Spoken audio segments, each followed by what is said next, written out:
onto this page for the whole day, because there's going to be a lot of Guilty Gear action, starting with NorwegianWhaler versus GilbsSkills.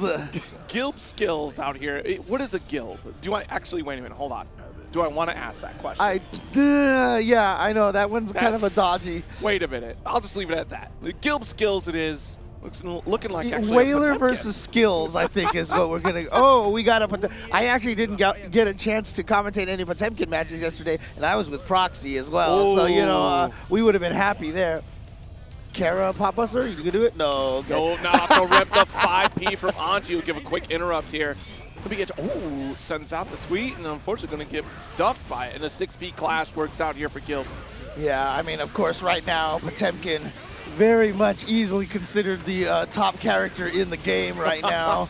And, you know, when we say people hate grapplers, I mean, we're feeling that right now. So I would certainly say probably one of the top hated characters for sure. Like, this character has been blessed this iteration here, but so is Anji a little bit here, despite getting nerfed on that overhead, not getting the launcher anymore, but still that strike throw game got all the more potent in this iteration. Yeah, and you can see right here, Whaler with a great start there, almost a perfect in that first round. Yeah, beautiful low. Let's send the fan toss. Oh! Okay. And that Hammerfall going to get that piece of armor and actually clash against NorwegianWhaler. Oh, yep, there we go. Hammerfall break into Potemkin Buster, and already you can see so much of that life is gone. Well, you know what? Whaler's going to have to pull off basically something very similar to the last round if he wants to win this one. Exactly. Yeah. Oh, whoa. Tap dust. He had the RC to convert that to bigger damage. Hammerfall going to come through one touch away. Yeah, just chip damage at this point in time. Very scary situation. Good block on the overhead YRC. Oh. It looked like we were FDing, but we might have let go right at the last moment there. Just getting caught by the cheeks right there. So here we go. Round 3. So very dominant round back and forth here. But this is what NorwegianWhaler oh no, never mind. I was about to say he had the good corner pressure, but right there, GilbsSkills with the great pot buster in the middle of that offense. And now, actually, this is how it always goes, right? Dominate one round, dominate next round, and then very even the last round here. It's almost as though Skills has gotten used to the cadence of NorwegianWhaler, and unfortunately is not able to pick up the pace as Norwegian. All right, there we go. Yeah, gets right through the slide head. Oh, no. Oh, okay, that was so scary. I thought he was going to get pop buster. Wanted the drift to get the throw. There's a 5P anti-air. And no JS, a little cautious. Nice go, anti-air. You should be able to get the shatter with the burst. All right. And a good burst action for Skills. Yeah, actually got the corner swap as well. Goes for the low option, showing he's trying not to be scared of the pop buster. Oh, oh no! He actually did it too early because of the slowdown. Oh no! Oh, yo, dude, that was like 3 pixels away, man. I mean, he felt that finger by his nose right there. Absolutely. Okay, overhead, no, yeah, okay. Man, James with the read, the overhead, you knew. He had been going with the low. He went with the low like 3 times, and then finally went with the overhead there at the end. And so, yeah, Whaler, NorwegianWhaler, taking game number 1. Heat tackle, gonna get that corner position. It's been interesting. We've gone for this Hammerfall break quite often, but it's left us in a very precarious position there. NorwegianWhaler not picking up on it, not making a challenge. But this time around, we do get that coast-to-coast carry. Co for shatter. Yeah, one of the nice things I like about the way NorwegianWhaler has been playing is you can see, oh geez, a little too early on that pop buster. I was just about to say, Whaler hasn't been playing like he's scared of the pop buster, right? And that's how you have to fight grapplers in general. Be willing to get in the face of death and just be able to stare it down. Uh-oh. Okay, dangerous situation here for Whaler. Oh, the Co, of course, sneaking in with that. Fall with JS to get the big counter hit here. You are spinning for your life and yet still going down here. Man, just enough life to survive for GilbsSkills. Wow, that hit way up there. Did. Another tweet has been sent, received. Oh yeah, already had the ground bounce, not gonna extend off the RC there. You tackle, and that's your turn to punish indeed, but kept it short. Oh, just rockets right out of there. Let's get out of there. He's like, all right, I'm done, I'm done. activation of the jetpack to get to the opposite side. Oh, nice. And yeah, that was in time for a punish, but he didn't get much off of it, unfortunately. Ooh. Close slash to close out the round with an extra 5-piece egg. That was to add insult to injury for that one.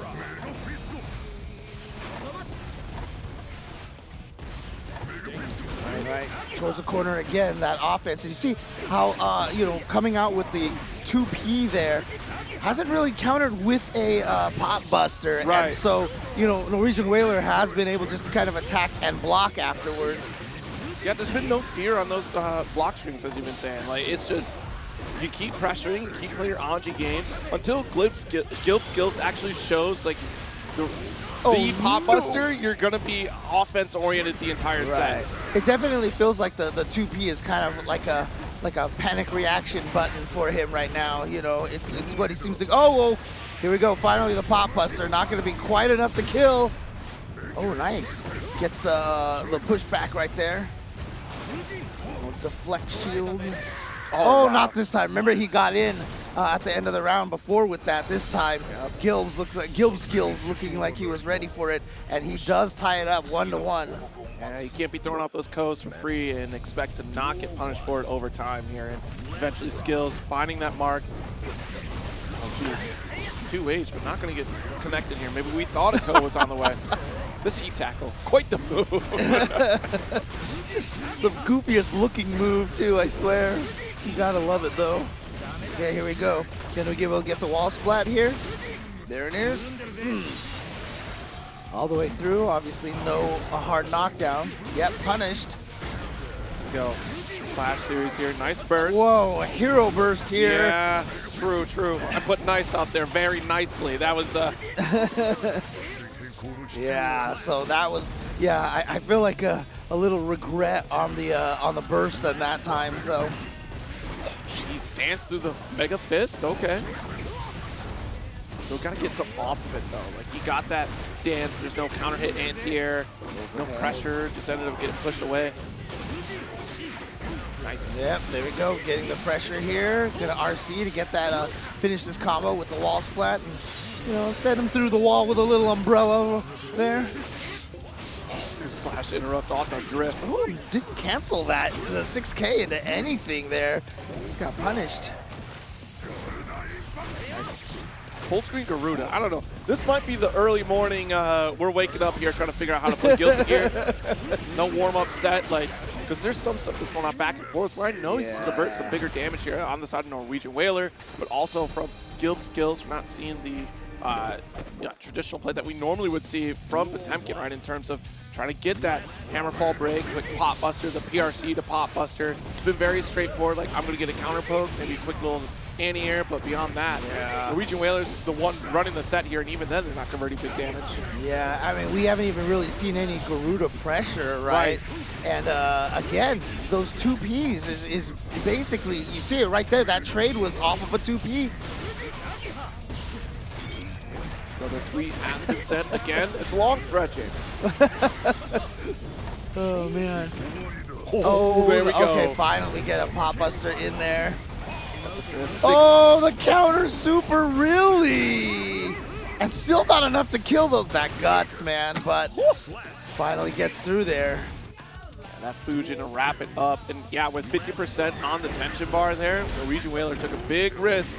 Okay. And now we're getting warmed up, I think. Look at that. Yeah, there we go. Now we've seen a couple of back-to-back pop busters. Oh, he went for another one and he missed. Yep, but he's right, though. He's trying to go for that. I wonder if we try to reach for Scarah and it just dropped out. There's another pop buster whiff right there. I mean, interesting enough, from GilbsSkills, I haven't seen a... There it is. Well, that should finish the round here. I haven't seen a Scarah anything, right? So far, yeah. Like, it seems like right there in that moment, that's the most comfortable Gilb has been the entire set. Right, yeah. Well, there it is. There's another tweet. Oh, damn, that was so meaty. We're going to have to pay for the blue check mark at this point, because this is too long. Okay. Low option this time. And again, just no fear. No fear. Jump back slash here, tries to dance through the hammer fall, but opens early. The parry. I think that was supposed to be a Potemkin buster. That had to have been a Potemkin buster, but just sorry, I'm a Bruin. I'm a Bruin. So I'm so Guilty Gear pilled. I'm thinking about other characters. No, you're probably more. I mean, for sure, definitely more Kai than UCLA. So I just see the blue and yellow, and that's the first thing that I think. So. Oh wow, early wild assault crossed up with the JK. All right, got to deal with that pressure for a second there, but now here comes Onyx Afro with the Giovanna pressure. Nice defense so far from Flying Beagle, but man, Onyx is just going crazy here. Hey, wait, whoa. Yo, hey. Point blank. What do they call it, the puppy drill? Or oh yeah, Jesus. All right, so Kabari set up, cross up Yo Johnson for the heavens above. Got the tether, yep. Tried to go for the cross up, but nice block. Should be able to kill here. Bam, and there it is. All right, you got around, and you put yourself on even playing field across the board in terms of burst. The problem was you were banking on the fact that your wild assault was going to get you a positive bonus so you could get another one in the next round here. All right. Goes for the throw here, and there we go. Gets the tether going here. Quite the 2K pickup. Oh, wow. That's unfortunate. Wanted the close slash instead of far, but because of how high up Baiken was, you got a far slash. And just like that, here we go. Tied 1 round apiece. I feel like both of our matches have kind of started this way, right? Like dominant play from one and then dominant play from the other, but that's more like a tendency of Guilty Gear, because a lot of these characters can steamroll you once they start going. Like the delay into 5H, does get the counter hit, does get the DP to convert into this corner super. And yeah, gonna have the hard knockdown. We'll see how Afro takes advantage of it. Oh, the empty and the throw. Fake the safe jump right there, and then the dash K right there. That was very scary stuff. That's always terrifying to deal with on the side of Giovanni. You go for that instant air dash, dust to go for that little fake out, doesn't actually connect to the opponent. Ooh, round start heavy. Man, I mean, this character keeps getting buffed, in the patches and stuff. And, like, we still don't see that many Giovannas. So, we're really glad to see Onyx Afro representing her right now and doing a great job here. But here comes Flying Beagle. Burst. Yeah, that dash K, man. So hard. It's such a scary weapon for Giovanna. Yeah. But of course, very 6-speedable. Like, that is the one flaw that she has. Most of her kit can be 6-speed. Nice opener here. Started with the heavy on the side of Onyx, but once again, Flying Beagle. It's the atomic ice right there, the meaty pressure, but you see right away, Onyx Afro breaking right out of that again. Oh, I think he's going to be able to block in time. Yeah, should be able. Oh, never mind. Yeah, that was early enough. My goodness. Yeah. Oh, there's the 6P right there from Onyx Afro. We haven't really seen that from Flying Beagle on the ground neutral at all. Cross under here. Yeah, get the side swap. It works either side here. You would have rather have had that West Coast side, but hey, you still got the East Coast corner.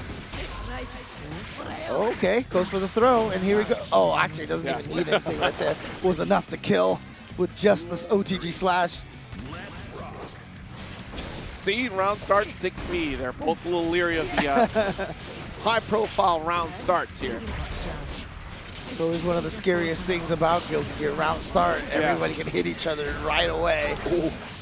Nice little counter hit. Tethered in. Yo Johnson. Full slash with the pickup too. That'll be super into the wall. Splat. There we go. And so now Flying Beagle on the verge of being able to go up. Oh, I'm sorry, to tie it up 1-1 here. Ooh. All right, DP cancel, but because of the tether, you didn't really need it. I was about to ask. I wonder if Onyx Afro has his tether combos. You know, when you fight Baiken, you gotta lab your own tether combos. Ooh, there it is. Close slash, interrupting that Tatami match. Oh boy, look at this. Actually, Onyx Afro might be the one going up 2-0, making a nice comeback there in that last round. Very quick, overwhelming presence from Giovanna. That's exactly how you want to proceed in this matchup because, again, Baiken can really start to cross you up with a lot of Yo Johnson tether setups. JS snipes out the far slash here from Onyx. Ooh, okay, yep. It's great pressure here from Flying Beagle. I mean, after losing that second match, you saw in between the rounds, like the head nods, you know. Oh no, missed the jump D there. Doesn't matter, still manages to get the perfect. So yeah, the head nods, maybe he figured something out, you know, in between. Oh, early on the 214K, and that was a dash install version. That should have been parried by Flying Beagle, but because we were so early, we missed that opportunity. Does get the full punish from Onyx. Oh, I love it. Wow. I love it. 6P hitting the Yozen-san behind Giovanna. You shouldn't have been so deep on the Yozen. Exactly, right?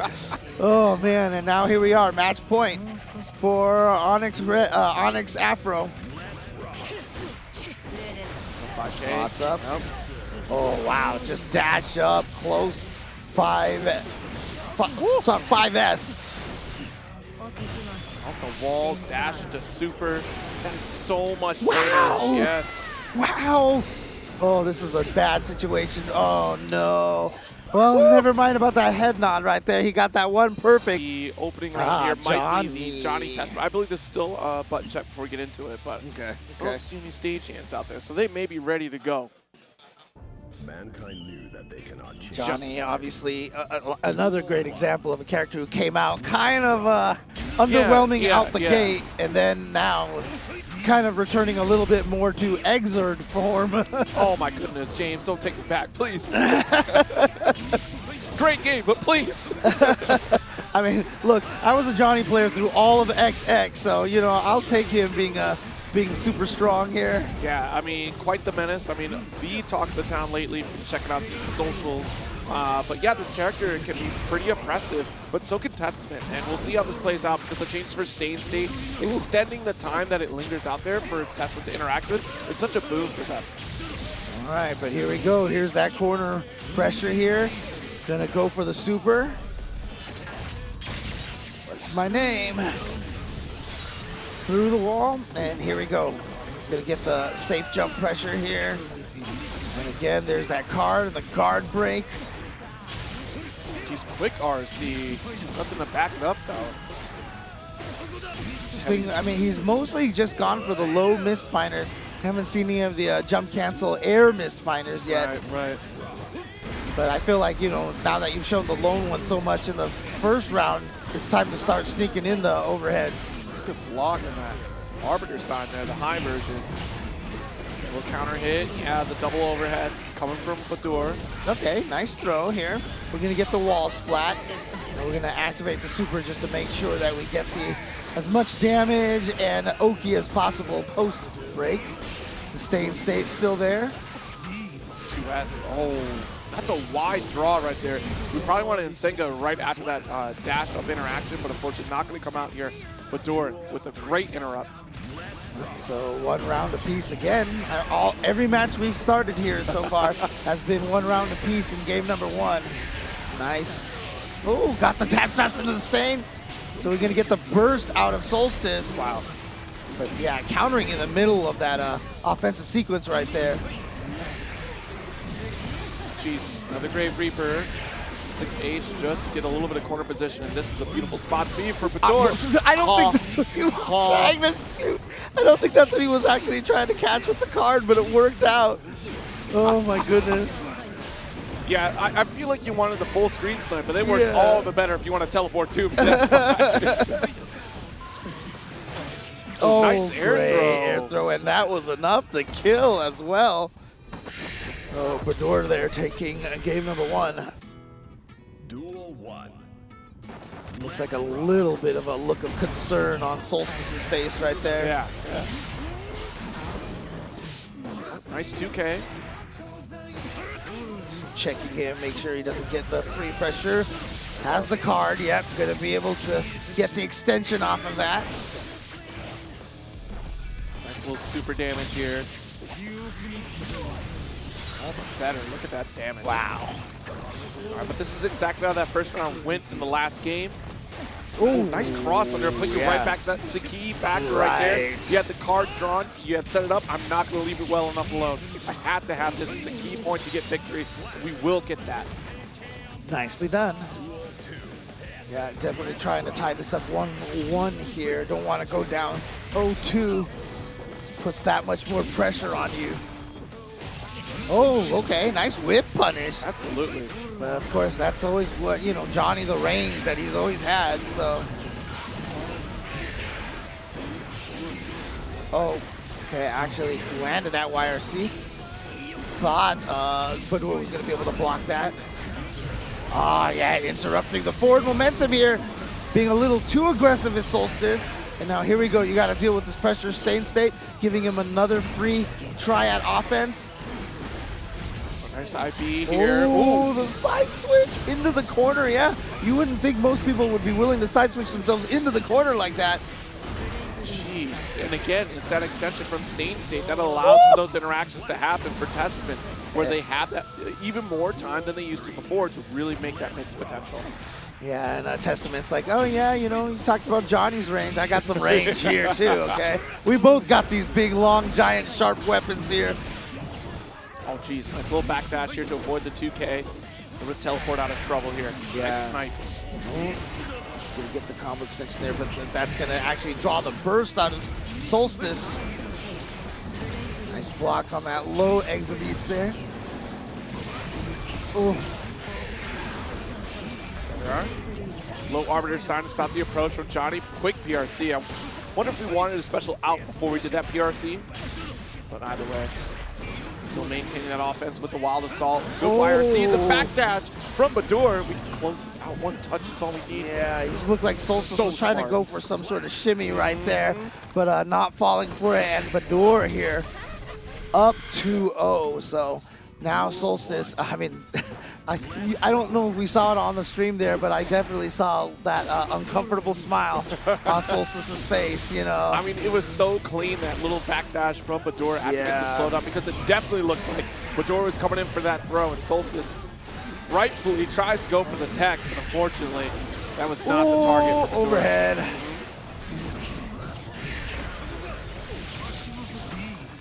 All right, another guard crush here, able to get an approach. Actually starting off this round a little worse for Wear than we did in the previous 2 games. Catch up to Super. I mean, you know, it's not like Badoor, I mean, even though up 2-0 has been dominant, we've had a lot of great sequences from Solstice. Exactly. And it's just, Badoor has just been able to clutch out so many of these rounds.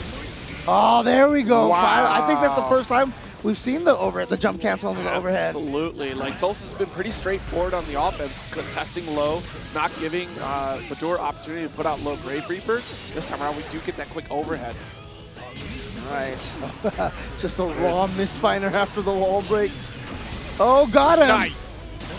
This time it worked the way he intended, sniping from across the screen. Solid read from Solstice there. Ah, here we go. Yeah. And now we get the, yeah, there we go. I like that. That's the good head nod right there. So I'm not crazy. I know my set play is good. I got this. All right. Oh, and then immediately the smile fades away back into serious mode. Love it. It's that sigh of relief. Everything that you practiced for up until this moment is starting to pay off here, right? That you've seen that your play is as good as you intended it to be. Yeah, and we just saw a 6K from Solstice there, which I don't feel like we've seen a lot of until then, just now. Exactly. Ooh, the range! Oh boy. Okay, he went. He's keeping the pressure going here. Didn't have a card ready to go, but he does now. Ooh. There's the overhead again. Yeah, feeling confident in sending out those overheads. Oh, we're getting mid-match nods here from Solstice. You got to give yourself props, and sometimes that mental damage hits your opponent too, right? You start being celebratory. Where's thin? Okay, low Arbiter. Oh, did he get him? No, not early enough. And look at that, teleported right in there, get the pressure, tap dust in the stain state. Ooh. As soon as Solstice made an adjustment, so did Badoor to call out that Scarah. But a couple misfiners back to back. Yeah, all of a sudden trying to play it neutral with the misfiners, interestingly enough.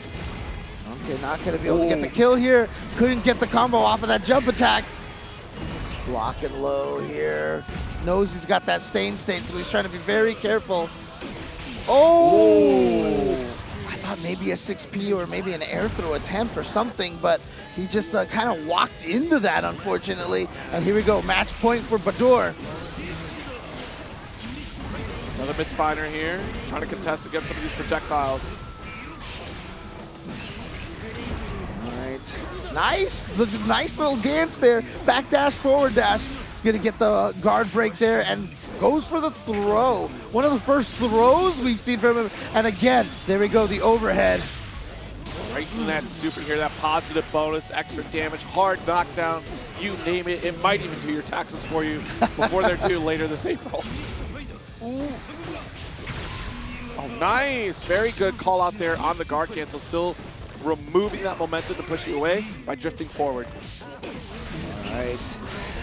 And now corner pressure opportunity here for Badoor, but Solstice trying to stay alive here. He has to win this round or it is over. Oh, look at that. That was nice. Oh no, too early. All right, but look at the risk. Honestly, it's not going to matter. You need that one more hit. The Arbiter didn't come out there. That's unfortunate. Right. RC'd it a little too early, and you see him, he saw he was in the middle of the move, so he just went immediately for the 2P, got the hit. Here we go, Solstice trying to bring this all the way back to 2-2.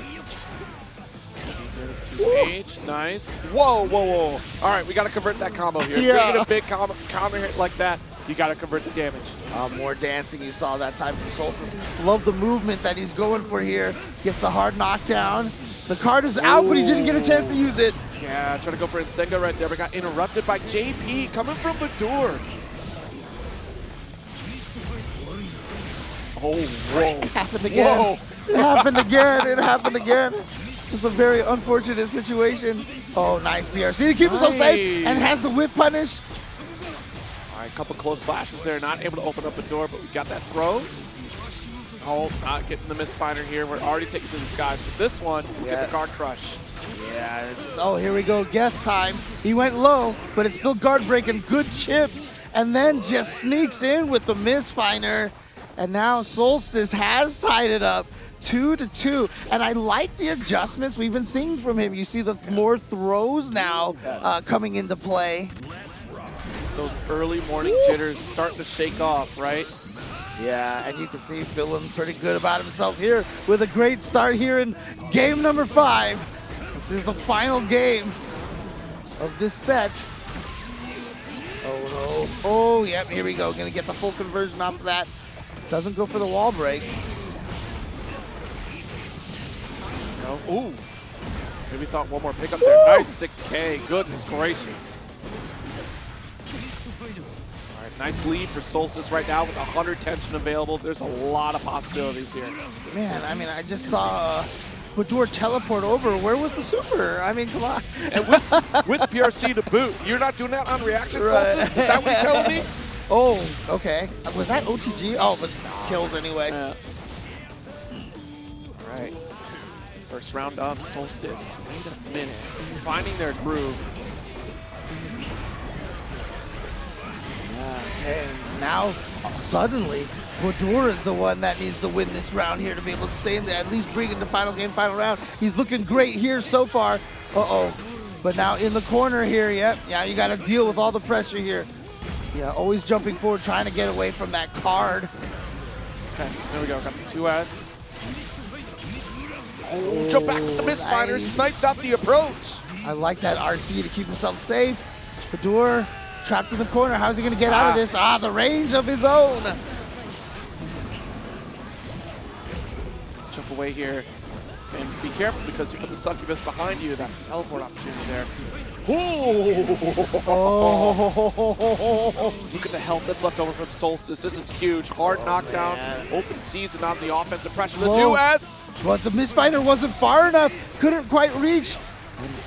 I'm so worried about, you know, a potential dash up throw, but he got to the other side. He tried to 5P him out of the air, didn't get it. And I love the energy right now from the players, both of them with the head shakes right there. But here we are, final game, final round.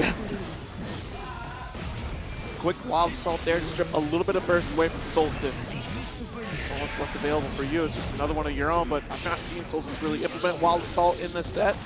So I don't think we're going to see it here at the end. Oh, nice check. Yeah. Oh, he did. I mean, that was just, you know, a pure jump into it, and Badoor just didn't stand up. All right.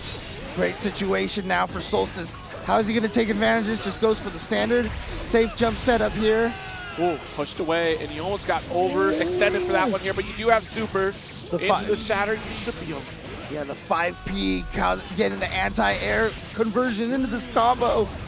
And here we go. One final hit now for Solstice. Can he make the comeback all the way from down 0-2? That was almost a punish right there. And and he does it. A full comeback all the way down from 0-2. And you love the... you see the sigh, massive sigh of relief here. Strive is still new, still selling, and Arxis is like, you know what? Here's a rollback in Exert. Go for it, you know? And I mean, what a great gift for those players out there. Absolutely. So. Exert, Double X. If you want to play Guilty Gear, it's all got rollback at this point. Yeah. And shout outs to the guys who, you know, always do such a good job maintaining those communities, of course. Yes, you know, I always have to give credit to Pat and Irene for the Exert love, you know? Yes. Always supporting that game. Vodka Man on Potemkin. Who'd have thought, huh? you pick a Russian name character and you have Vodka Man as your tag, you're definitely going to be So on the Switch, he would have to be Soda Man 876, right? So, you know. Wait a minute, they got rated M titles on the Switch, James. That's true, that's true. I mean, that's some deep lore because Punch Out, you know, Soda Popinski was originally Vodka Golbowski, I think it was, so. Oh, not quite dead yet. Still a lot. There it is. Oh, man, yeah. Everybody's current favorite character in Strive, Potemkin here. Absolutely. We have some choice words for Kai out here cooking. Meltron going to try to make things work, but Vodka Man with the wild assault conversion. Yeah, you saw Meltron try to live up to the Kai as a grappler, you know. Oh, goodness. Through the wall. Oh, no. There it is, that Kara Pop Buster to come through. Got that fast cancel into the heat extend right there.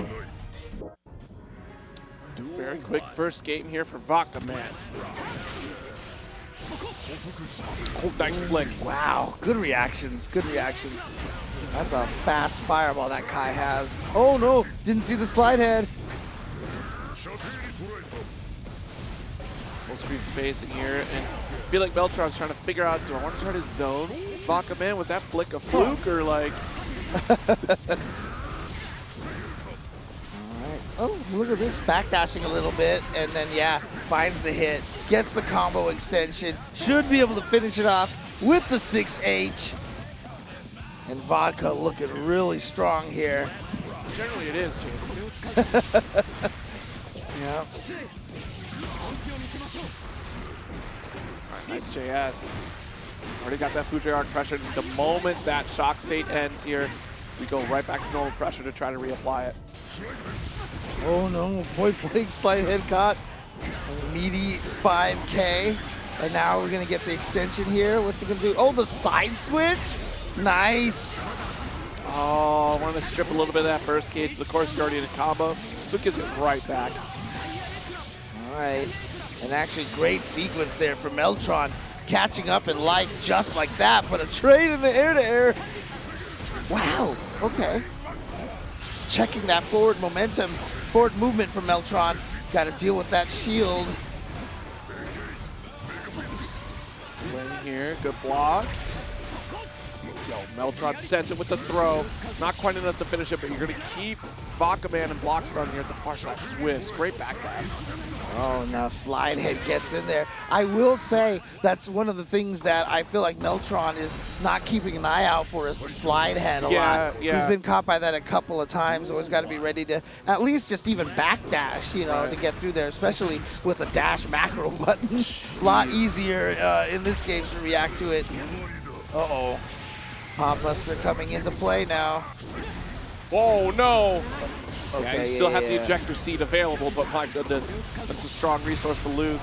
Right. In fact, I mean, if I was Vodka Man, I wouldn't even be upset about that burst at all. Like, I got the burst out of you, and that was Pop Buster combo. Can he finish this? Oh, yeah. Oh, yeah. He had enough meter to be able to combo into the shield.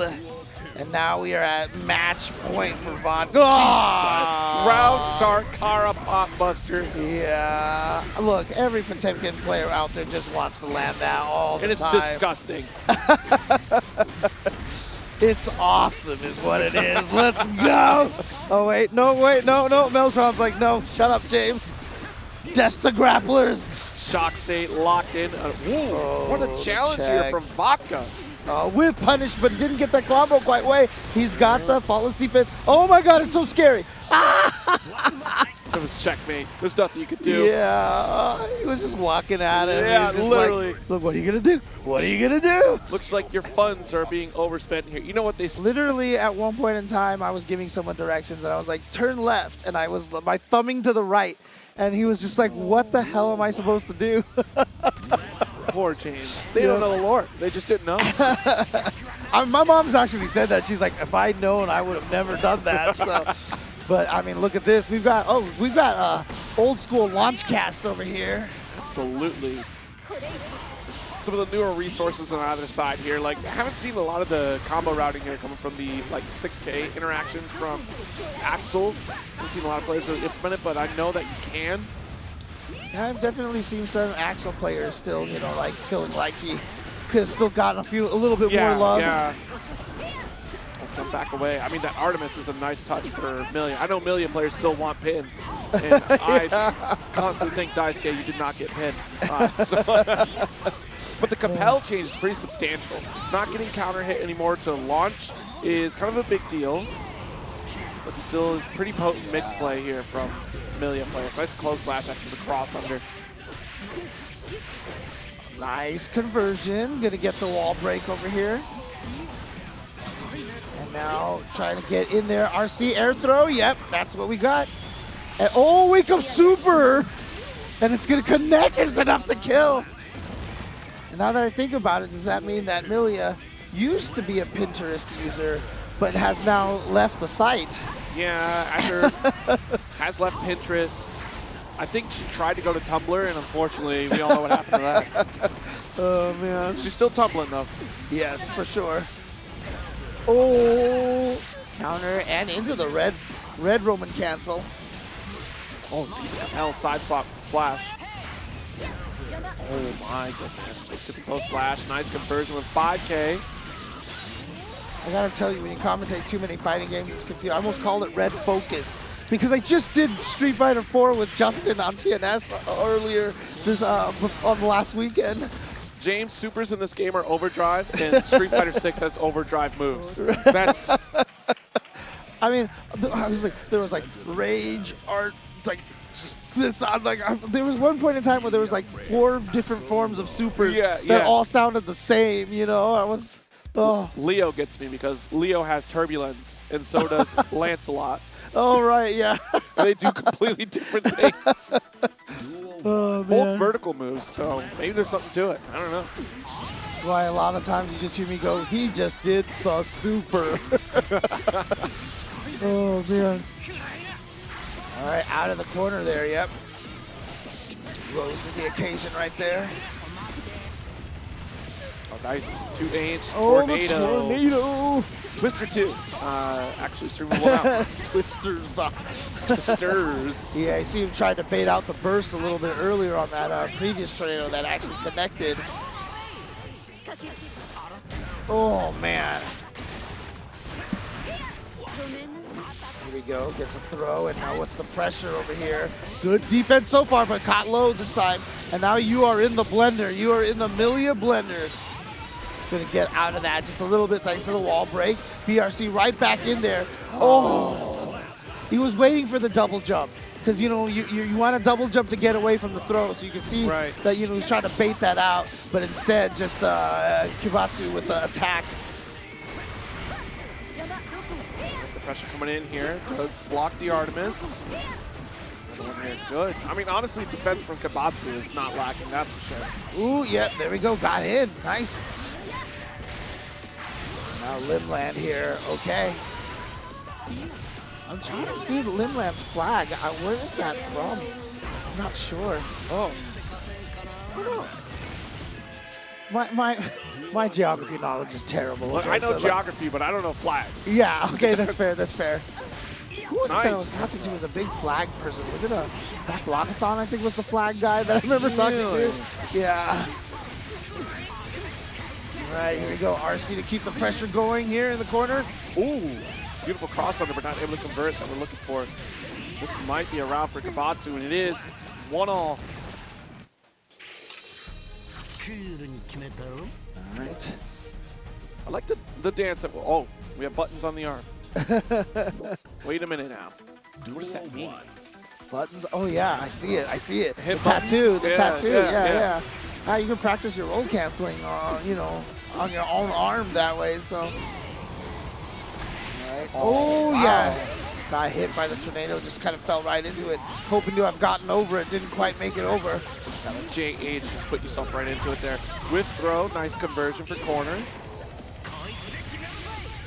Spend the meter, get the damage, should be able to, no, not quite to kill. Always just, you know, Millia is one of those characters that melts pretty fast. Right. You always almost kind of feel like you want to make the assumption that she is dead. You'd like to hope that. Sometimes it can be pretty stressful, like, please let this one end.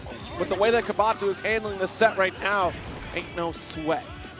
Yeah, nicely done with that throw to end that round here. Important, all ever important rubber band match here. Who's gonna go up 2-1? Ooh. Oh man. Oh my goodness. Wait a minute. Does Millia get in? Wait. It's like, oh, I can just move over and over and over again. I'm good. We do have meter. Oh no, we didn't have meter. We just set that. Let it rip.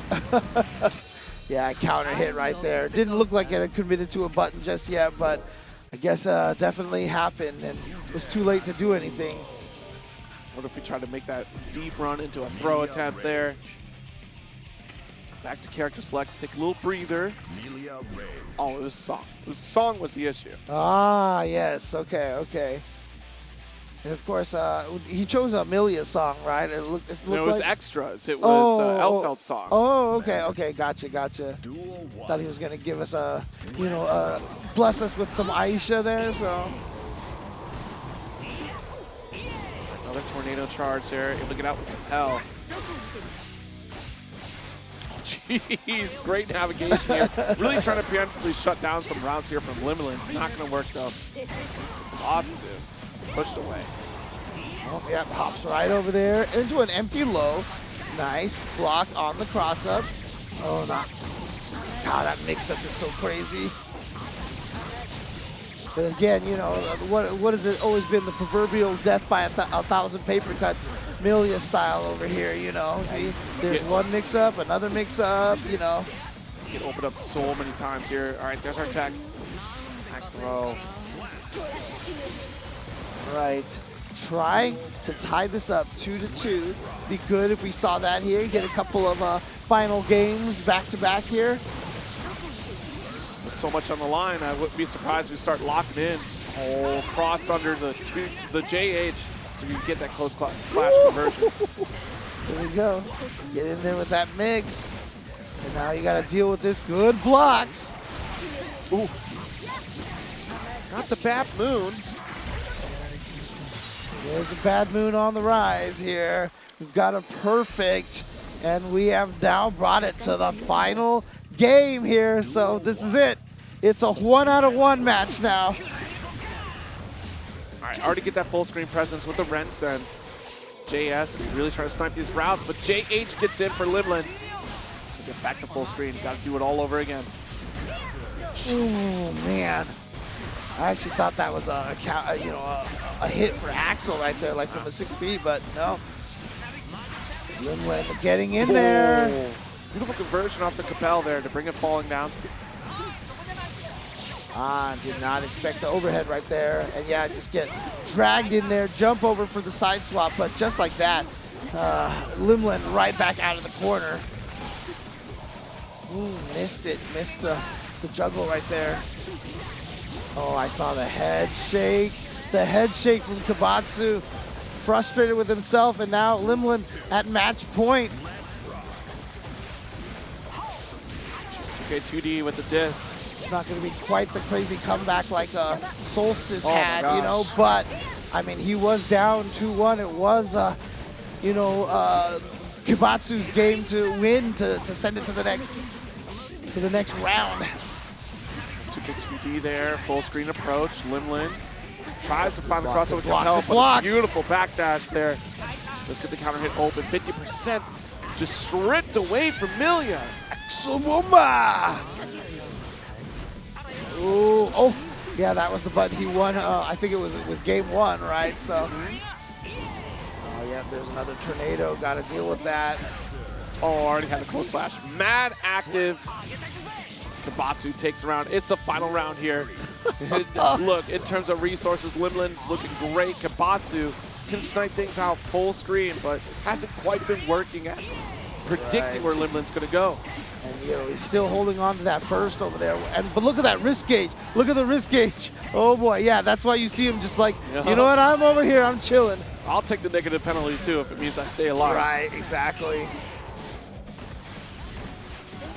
Oh, the air throw. Oh boy, here we go. Kibotsu disappointed himself after that first round, but look at this. He's brought it to the final round. That wrist gauge is so up. If he gets touched, it is going to be death, almost guaranteed. He does have that burst, though, to be able to save himself. Oh, my God. He has not been able to get any of that wrist gauge down at all this entire sequence. Yeah, he's probably going to have a negative penalty, but he can't get away. This is what Axel does. There is no part of the screen. That's safe. There's the burst.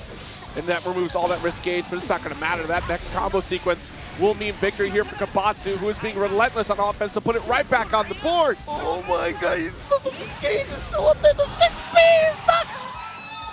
Wow. Oh my. And we're going to be jumping right back into the action over here as we see the. Nice. See the guys over here chilling, watching, doing the work as well. Yes, indeed. Jobber and MFCR, both TNS owned, hanging out front and center for this Guilty Gear Strive action as you check out the TNS patented headset. Jobber and Goku, right? So oh, true. Sorry, my bad. Goku's here. But yeah, we have the players here on stream. Is that GC Yoshi there that I see? Oh my, of course it is. Of course it is. It's Nice. Bedman. Bedman coming up on the stage from GC Yoshi. Yeah. SGI, wait a minute. There's a whole bunch of letters there. SGI FTO 73. Gift. S Gift O. I'm like, I'm gonna try to see if that's like leet speak or something, Yeah, but I don't no think it idea. is. Yeah. Oh man, I remember when I first picked up Exert, I was like, I'm gonna learn Potemkin, and I just fought like a Bedman all day, and that was not a fun match. No, but had it been Yoshi then. yeah, but now it's a completely a different situation here. So Absolutely. Ooh, Oh. with Pop Buster, no big deal. the PRC Pop classic, Buster. the classic. Oh man. Yeah, this is troublesome for Oh, Bedman. nice, Ooh, nice, unless nice. you keep whipping that Pop Buster, it's not going to be too bad at all. All right, error code comes through. They made Bedman a little more potent in this iteration too, so one of the homing strikes on the head explosion, so that's helpful. Yeah, I mean, I always feel like, because like a lot of the DLC, like I said, they came out a little bit weaker out of the gate, and, Happy Chaos withstanding, but Oh god. That was a double jump he tried to snipe with a projectile. Unfortunately, Heavenly Pop Buster gets us all. I feel like Bedman is like, because most of them came out kind of weak, but they've gotten stronger, like significantly stronger. I feel like Bedman's always still kind of been a little bit on the weaker side here. So often it seems Bedman has relied on the fact that you don't know what Bedman does. Yeah, And that's where the success comes from. And then once you figure out the puzzle that is Bedman, it's just, oh, well, it's a lot of visual noise and I figure it out, but we'll see, because GC Yoshi has been honestly spending time and time again mastering this character, even from Exert, so having this 50% life lead, oh, we're he not tried to go for the hard read, the hard read right there. Not gonna happen. You see Delilah there, trying to not get, trying not to get caught by some collateral damage here. Nice. Head bomb comes through, a couple snipes. We do have Erico, but you can flick almost anything on the side of Potemkin. Good defense from GC Yoshi there. Gift right now is on the defense here. Finally tries to press a button, gets counter hit. Not a full conversion, but I mean, with so little energy left, it was just almost felt inevitable at that point. GCOshi takes round number 2 with Bedman. Bursts away. Oh, got the flick on the I love spike. the solve from Gift, right? Because we're going full screen, and Yoshi wants to go for a lot of the zoning pressure. So I'll just keep flicking until you do, because it works in my favor. Super. Yeah, but of course, Potemkin with, you know, some of the best guts in the game. But obviously, Bedman also with some good defensive ratings. Some excellent zoning nonetheless here, because look, GCOshi turning the tide, going full screen, forcing Potemkin to chase you down. And it's such a smart play, because look at how often you can pepper the screen with projectiles to make that a nightmare for Potemkin. Yeah. Duel 1. You saw, again, a very standard situation, losing game round number 1, but then gathering the data, you know, trying to figure out what the opponent is, their tendencies are. Oh, one of those unfortunate bursts that caused the side swap right there. Yeah. So GCOshi used his own burst just to build that space. Absolutely does pay off here. GCOshi maintaining that control. Another swing for the guard crush. Not too far away for the block stun on that next hit. Oh, is that going to recover in time? Yeah, it is. So we go to the empty low. Error code comes through. Nice flick, reacting to the sound of the error code reaction. Oh, too far away. Might have missed the Kara input. You can see there's not a lot of health left here for Gift. And I think GCOshi, oh, it is going to kill. I was about to say it might need one more hit, but there you go. That actually did it right there. Yeah, the button right in the shatter is super helpful. All right, nice block in the slide head. The slide head not particularly effective. I don't see Delilah crouching or anything like that. She doesn't fall over. I mean, James, it's the bed. It's the, I don't know if you know that. Oh no! Back-to-back pop busters. Delilah's the distraction. That's how you get opened up by Bedman. Right. Like, who am I supposed to fight here? Obviously, I know everybody's been seeing the preview for the Guilty Gear anime here during the breaks. We were surprised. I didn't realize that the new character that we're going to add seemed like the antagonist, you know? Yes. Will be the antagonist. Unica coming through. Wait a minute, you're going to heavily pop buster here? You gave a free side swap to GCOshi. That's twice now with trying the hard reads off of the hammer fall. And that's the thing, that's an okay go if you've established that I need to hold north on my stick to avoid pop busters. You've done some pop busters, but GCOshi is willing to stay grounded here. Yeah, like I said, when you play against the grappler, the key is, like we were seeing earlier with the Anji, you can't be scared of the command throw all the time. You have to accept that you're going to guess wrong every once in a while, right? And that's the hardest part, because I'll tell you, man, nothing feels like, it feels like when you hate grapplers, when a grappler grabs you with their command throw, it feels like they're laughing, you know, like, I got my command throw, you know, and that's why you do everything in your power to avoid it. Yes. But it's going to kill you if you do that. And that's the thing, going up against a 10-year player like GCOshi, they've been through the ringer against Potemkin for years at this point. They understand the game. Yep, punish right there. Actually let the hammer fall go all the way. You know, the problem is right now, I used to say, bring it back to beta version, make it safe on block, but I can't say that about Potemkin right now. So I was more justified early on when he was not as strong. But here we go, GCOshi looking like he's handling the character just fine. Bombs away, we'll get the recall in just a moment here. Ooh, nice. Actually didn't even need to spend it here. So many specials going through that we did not get the error code to come back. Here we go, GCOshi, match point. See Gift with the Canadian flag here, coming down here all the way from Canada. Although depending on where in Canada you're from, it could just be like a little tiny walk, or it could just be a whole trip. All right, there's our pop buster.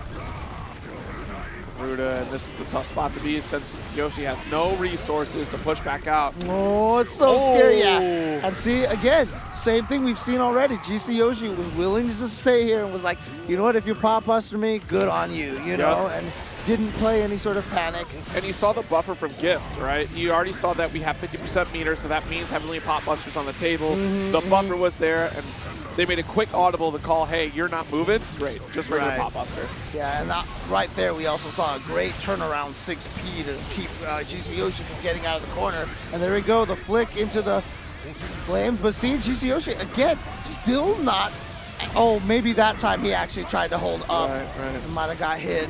Oh, I like it, I like it. Yeah, there you go. So Gift is like, okay, you are not trying to escape my pop buster. Exactly. So now it's time to go crazier with it. But now this is where the mind game starts jumping in, because like, is GC Yoshi now convinced to start jumping, you know? Exactly. 2 games up still for GC Yoshi. We'll see if Gift continues that type of offense. If we get the opportunity, a couple guard crush here coming from Yoshi. Oof. Oh, spending the burst to keep himself alive. Get out of that corner more than anything. Garuda does get the shoulder check here. Ooh. Okay, I mean, we talked about it earlier with Solstice, with the adjustment. Oh my goodness. Remember game 1? That's all that we saw here from Gift. Not a single pop buster. We made attempts, but kept whiffing them, and GC Yoshi capitalized. And see, I mean, you know, I gave Solstice credit for starting to throw those throws in his, and you see it right now. Yeah, Gift is realizing that GC Yoshi is just not jumping at all, not trying to get away. And so I like this adjustment from Gift. Got our shatter and positive bonus. This helps us get at least a burst if we so choose, but we'll definitely get the 50% tension. We can set up another super in a moment once we get the shatter here. Good defense, but you're still stuck in this corner. Oh, okay, gonna use the, you had the Mega Fist to sort of get out of the corner, but then GC Yoshi right back in there. Jeez. Look at this pressure. Very smart play here, because GC Yoshi has been cycling back into recalls that put in a guard crush there. So we can keep cycling that offense over and over again. Yeah. That's a almost like impossible setup for the opponent to get out of. Yeah, it's so interesting because, Superman. Da, da, da, da, da, da, da, da. Jericho coming in, you're gonna have to hold that, and allows the approach here for GC Yoshi. Okay, oh, nice, okay. Here we go.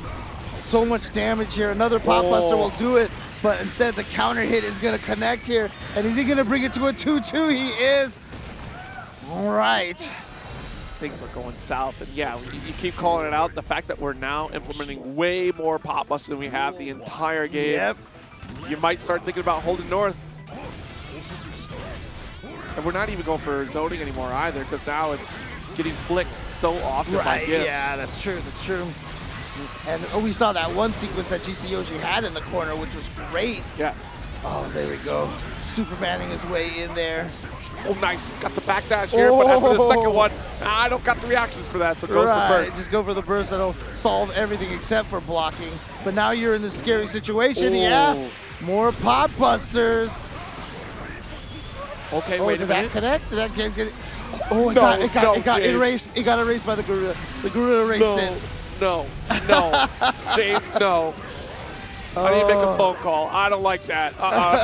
You gonna get Daisuke on speed dial right now? Yeah. Right, Daisuke, what happened? Yeah. Tell me why. Well, you know, it's crazy here because I was talking about you have to accept getting hit by Pop Buster, but might be doing that a little bit too much here now. GC Yoshi's got to find a way to try to make this comeback. Otherwise, we're definitely going to see a lot of, I mean, I'm not even talking about from GC Yoshi, but from everyone else. Some angry anti-Potemkin tweets here. Oh, okay. Got the shatter there. Crowd screaming for Uni too. Okay. So GC Yoshi looking strong here, but Potemkin can turn a fight around at any given second here. Exactly. I mean, this is where you got to pull all the stops, right? One more touch to at least cross the threshold for one more round away from moving on. Just to try to get in, you can see, you can just kind of hide on it. Lands the slide head. Oh no, And wait. right into no. the Aegis It was Reflector. still You there. think the shatter. It was Oh, still yeah, there. yeah. Oh man, that is unfortunate. Now, Gift still with no life. Oh, a burst. That was a smart choice right there. You didn't want to deal with that mix-up. Here we go, laser! Wait, Oh my God. what did he hit? He hit the slide head. Oh! And he was already airborne, so slide head wasn't going to work. Nice shot here. Double layer because you have the regular projectile go out and the super. Oshi clearing it up. And honestly, you might not have had enough health to survive that armor shot from the projectile. But either way, 50% lead in the final round of this set. This is looking good. And look at GGST with a lot of meter here. Got himself available, a lot of wires. Okay, or just supers here, and it connects. That's Yeah, it's enough to kill. Oh my goodness, a sigh of relief on GGST. Ah, yeah, I saw the little head shake there like, man. And, you know, again, my favorite quote from Back to the Future 3, why do we always got to make this so damn hard? Red Ditto. Yeah. Solstice, right, was playing. Yeah, that's right. Ramlethal Yeah. Valentine. So many. And, of course, Zando used to play Ramlethal. Yep. Zando wasn't in the Series E, but that was another Ramlethal that got to see quite often. I remember seeing him play a lot of Ramlethal in the ICFC tournament. Yes, that would be where, EU, yeah. So, I mean, it was always so cool because I remember when we were doing ICFC, you know, for me, Zando was new, Varix was new, you know, and I was like, oh, that's cool that these guys are playing, you know, and now they're like traveling the world and, you know, doing great. And Varix is the Arc World Tour champion at this point from Senegal. Always still one of my favorite stories of last year. Absolutely. Was Varix's success. Because I remember I was so proud of him when he made top 6 at EVO. Yes. I was like, oh, that's so cool. I knew him from ICFT. And then he just decided to win Arc World Tour. Sure, okay. It's players like that that really put a spotlight on those different regions to give you a reason like, hey, you really need to showcase like this region as well because there could be more out here. And yeah, thanks to the online Arc World qualifiers, that helps tremendously here. But Zintai, also one of those frequent online players on this Axel, has been running Axel since day one and still seeing a lot of success. I mean, honestly, against Ramlethal, the changes there with Sword Toss, this makes this matchup a little different for Axel. Can zone a little more frequently, especially with how long it takes for a sword to recover. And we got that 2S over there. Oh, Tornado's coming into play here. Right. Too deep. I mean, so far, Zintai has just been absolutely dominant in this match. Has not given Storm a chance to do anything in here. Going to be able to convert after the time stop. One more Axel Bomber should do it. And there he goes, Zintai with a very dominant game number 1. I mean, most of the time we've seen, like I said, the back and forth, you know, one round and then the other round. Zintai's like, no, I'm going to be speed running this one, so. I mean, that was a very quick run, too. I mean, usually it's Ramlethal getting the bully Axel. That's right. Like, Axel doesn't ever get out of the corner outside of like a RC reversal, so it's very tough for this character. But you got to get in now. And that's the thing, you're not going to get that sword recovery as fast as he used to. Like, that's such a big factor that already Axel have ways to contest against sword toss. So we'll see. Going full screen is such a risk here. Nice. Oh, right over the sword, yep. That wouldn't have happened before. Nice. Got the Rensen there. Wild Assault to get the corner pressure. Zintai just feels comfortable right now. Oh, and then just a dash up and throw. I mean, this is a rough situation here. This could be 3 dominating rounds in a row, but here comes Storm. He's getting in there. Oh, nice. So Red RC pulls it right back to the rock. Nice slash toss, but look how long it's going to take for the sword to come back. Reduce damage on super if you get the meter. And you're going to lose on some specials. I mean, hey, you weathered the storm very well there, Zintai. Yeah, and that risk gauge was built up too, so we were in a very scary situation. One hit meant that Storm might have been able to, you know, finish it off. Yeah, Storm pulled all the stops for that interaction. Unfortunately, did not pay off. Backdash away, gets sniped. Sword explosion. There's our first shatter going on the side of Storm. All right, so what's its mix up right here? Oh, just goes for the sand slash right afterwards. There you go. Explosion through the wall, and this is the best round we've seen from Storm yet, and might actually be exactly what it needs to kind of gain that confidence and gain that momentum. Nice, another Red Sen snipe. PRC, yeah, that's the, we get out of dodge. That's a good spin because that PRC was very threatening, believe it or not. Sword toss for corner, good respect to the explosion and the approach comes from Storm. Slash, okay, there we go, gets that round. I mean, like I said, that round was really, really good, but it still came down all the way to the wire. Exactly. So Zintai fighting back. But like I said, Storm needed that kind of a round win right now to, you know, build its confidence back. Go for it, jump back JH. Nice snipe here from Storm. Ooh, the damage. Oh, the Badoor doing great damage right there. Had both swords. Oh, really wanted to cross under, I imagine, but hey, we'll push right back to mid-screen either way. JS able to snipe the Rensen attempt. Oh, but the back throw into the corner, so Zintai ends up getting that corner eventually anyway. The JH, and yeah, that'll do there. Another round here for Zintai, another game, 2-0 lead. The slow burn here coming from Storm as the set continues on here. It's going to be very tricky to try to make this comeback here. But I think it has it in him. All right, the pressure in the corner here. Look at this. Oh, found a way out, but I like that burst. You know, it was a little bit of an offensive burst right there to keep this corner pressure going. You definitely don't want to give that up. What a tech! Out of like the one time that Storm decided to go for a throw, Zintai was ready and had the throw tech. All right, here we are full screen. We've evened the odds at the very least. We do have plenty of meter on both sides, but how do we end up spending it? PRC, air throw still. Air throw. How could you know? You couldn't even see Zintai anywhere. Yeah, and then of course the Rensen doing the work again, zoning. I mean, it's, you know, obviously Storm was able to get back in, but the little extra damage that you got from that Rensen zoning paying off. But here comes Storm though. Good round so far. Nice flip. Oh, see? And this is the problem. We've already set the sword, so you can't finish the string. That's an opportunity for Zintai with this beautiful winter cherry. Ooh, okay. Trying to get in there, you see. Yep, plus on the little dive, on the flip. Oh, yeah, okay. Take the shot, Ram. Take the shot, take the shot. Okay, one round here for Zintai, but if Storm can take this, at least it'll be able to get to the next game.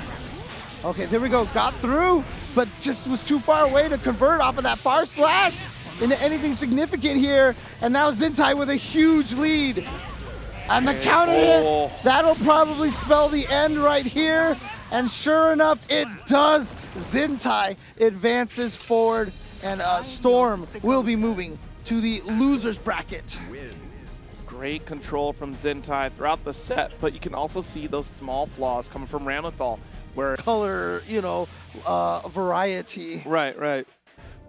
My color 5 is your color 5, you know, so on.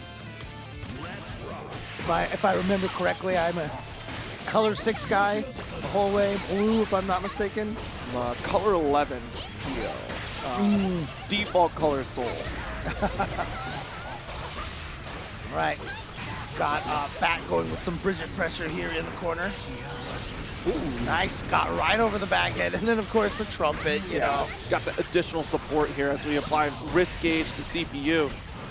Nice back up. Look, CPU is just feeding Bridget all the resources. This is not good. You're supposed to be fighting against Fat, not aiding them. Oh, the bomb was still there. Oh, that's so unfortunate. Try to reel him in, but the bomb causing problems. I think we were hoping that we get the golf swing sooner, so that way we'd hit the bomb with Bridget. Baseball batting, a 500-pound weight. Yes. I mean, let me tell you something, man. Faust is definitely a lot stronger than he looks. Whoa, and right before the bomb exploded too. The sense of full commitment. Nice job here from CPU. I do like that change though, that all the projectile item tosses can be hit with golf swing now, so that's huge. Nice, going 4. Oh wow, look at that. A little bit of patience there. Both of them expecting the other to do something right now. Oh, the hammer coming down and preventing Fat from getting out of the corner. CPU backing off a little bit, trying to see what it is that Fat wants to do. Oh, just another swing. Let's toss the hammer right at you. I love that change. It's so good. You just keep making Faust better, and it's fun. Dude, all the buffs they keep giving Faust, I love because they're done in that really creative way. Yes, One of my yes. favorite buffs of all time in all of fighting game history is when he gets the afro and throws the bag head. Oh, You know, yeah, like, yeah. Because like before it was like, you know, if he gets his own afro, it's a weakness, right? And now right. they found a way to turn it into a strength because he throws his head down and it makes sense, right? Like it was just genius. I loved it. I love changes like that. Like the fact that people were hitting tap dust to just swing at items anyways. It's like, wait, why don't we just let them swing them? You know, like let's just do that. Oh, it's so good. All right, 2P, interrupt on the run, but you still gave Bridget the trumpet. Yeah, exactly. They still haven't, I mean, look, Faust players are going to hate trumpet for the rest of time, I think. So, oh, the bomb! Oh no, but too high up there to get the whole shatter. It's all right, CPU with the substantial lead. Nice wild assault, just go for the guard crush there. 100 tons. Yeah, coming down here. Switch the sides. Okay. Yep, on the way back, it's going to hit there. And Roger, here we go. Nice. Gonna pressure back to the corner. This is where we can turn it around, and Bridget can run the set play very well, but we go for PRC, slow it down. Yeah, went for the super PRC right there. Has a wake-up option. Oh, the trumpet! Oh, man! Just outside the range here. 5H, and nice conversion. Fat still able to clean it up. Is it 1-0 right now, or is it 2-0? It is 1-0, It's right? 1-0, yeah. Okay, CPU okay. got that first game. Yeah, first round was long. Oh! Okay, Wild Assault staying in there, spending a little bit of that the burst gauge. Oh, try to get the 6P, and it does trade in your favor. You're able to get the super item toss. But again, given the recess availability, it's a Fat. Although you give a free haircut.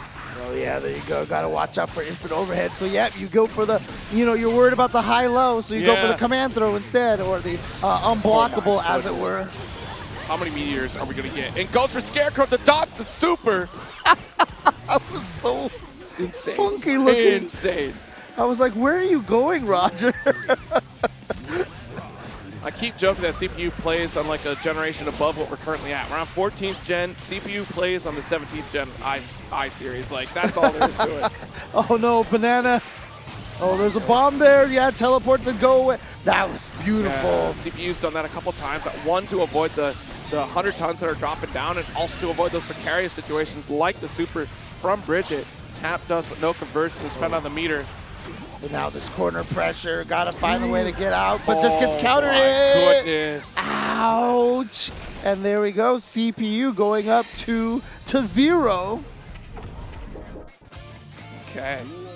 Solid lead so far in here. I mean, CPU just playing all the audibles here to keep this going. And again, you know, very similar situation that I was talking about earlier. You know, Fat's been playing really well. Yeah, you know? yeah. But CPU has just been able to clutch out the, you know, the games. I mean, and that's the thing, like, Faust players be able to turn the tide between CPU, Papple, like, it's just gonna happen. All right, there we go, Afro state applied. Yeah, scary situation here. Wow! On the defense dash up throw, but unfortunately the Afro exploded, which kind of killed the Oki pressure for Fat. Solid call out on the teleport from Scarecrow from Fat, but unfortunately CPU already had the resources to reverse that. Super for Shatter, nice round here. Watch the shins, watch, oh God! I've not seen her face, I've not seen her face, that's awesome. I'm trying to smile, please. I will always say that is by far the most painful looking super, because we know what that feels like, right? We don't know what it feels like to like be hit by, you know, giant beam lasers and stuff. Absolutely. Roger. We have clearance. It's the PTSD that you feel after shin hit. Yeah. It's like, oh no. We've all walked into the coffee table, okay? Look. All right, nice. Got the dive here coming from Faust. Hook, no sinker or line. Oh, gotta watch out. Okay, yep. Quick snack here. only the start. We do have Hammer Toss. We pocket a Meteor. Oh, and she was just right in between. Oh, you get the perfect spot like yeah, that. Come on. right? Mind the gap right there, so. Right. Can we bring this back here just like Pat did? The throw. Yeah, should be able to OTG, yeah. get the damage right there, get the victory for that round. So important here. Fat obviously needs to win this and start trying to make that Solstice style comeback from what we saw earlier. Oof. But now you got to watch out for these instant overheads. Good defense so far. Oh, tap dust, interesting. And there's an offensive burst again, like I mentioned before. Yep. Keeping the pressure. Yeah, require that burst. We don't want to get caught and throw him right back into the corner there, take more damage. That's a nice win for CPU. Massive life lead. Oh, thought it was the opportunity to draw an item. All right. Yeah. Oh, don't give another trumpet to Bridget. There you go. How are you getting these meteors, CPU? Oh, man. I mean, he's channeling some Nage here, yeah, right? No kidding. Oh, yeah, just needs 1 or 2 more hits right here. What side? Okay. Wow, good defense. Here we go, yep, hit on the way back. Rock the baby. Oh, man, throw, caught. CPU off guard, that should do it right there. The tornado hitting from behind. We're on for, I think it was, oh, yeah, that was the type one. Oh, okay. So there you go. Okay, so it is going to be Baiken and Faust. Let's go. Starting over here. Burst right away. I mean, we take those. One of those 8-second bursts, you know. So here we go. Oh, man, Baiken's going to get even poofier hair now. God, that looks amazing, by the way. Those look great. You know, Faust does a tremendous job of these turns, really. Oh, man. You know, I do need a haircut right now. You know, maybe I'll get Faust, you know, style me up a little bit here. Oh, God, here we go. Oh! Goes into Japanese kabuki face right there. Oh, man. Lakey, 1 round down. Yeah. Didn't really get an opportunity to get much started with Baiken. But like we said, I remember saying this yesterday with when me and Proxy were on stream. These days, like those kind of rounds where you basically get perfected, they're so common that you can't take them to heart. Never take them to heart. That's why I always say sometimes you just get guilty gear. Yeah. That's it. That's the game. You just get guilty gear. Yeah. That's actually a Chris Chaosism right there. Oh, got it. Just get guilty gear. Oh, great defense from Roiyariti. Boy, I'm going to pause every time I try to say that name. Here we go into the corner. Oh, and gets the wall splat immediately. Oh, here we go again. Watch your toes. Watch your toes. Ah! Oh, I hate it every time. You know, I know Yipes is one of the first people to say that, you know, watch your toes. And, you know, Faust makes it even worse. A second time. No. Oh, no. Ah! 3 times in a single match for Faust to hit super? How does that happen? Yeah. They usually use it for PRC cancel, and now here we are getting these shatters out here. Yeah, I mean, remember when it didn't shatter? I mean, well, the funniest thing is, like, you know, like whenever we have a super powered character, you know, I guess we can call this one Shin Faust right now, right? Oh, you're onto something, James. You're onto something. Talk about the split hero. Oh, no. Yo, Zanza does not activate right there. And here we go. The Fro is back here. Fros are back in town. All right, got the JD. Unbelievable. 4. How much pain must we all suffer? Oh, man. Oh, man. Ow. Ow. Uh-oh, Mini Faust is chilling there. Nice bird. Wait. You're not moving. Wait a minute. Hold on. Something's wrong. You got the block. Okay, nothing's wrong. Oh, and then the Mini Faust made it harder to punish, unfortunately.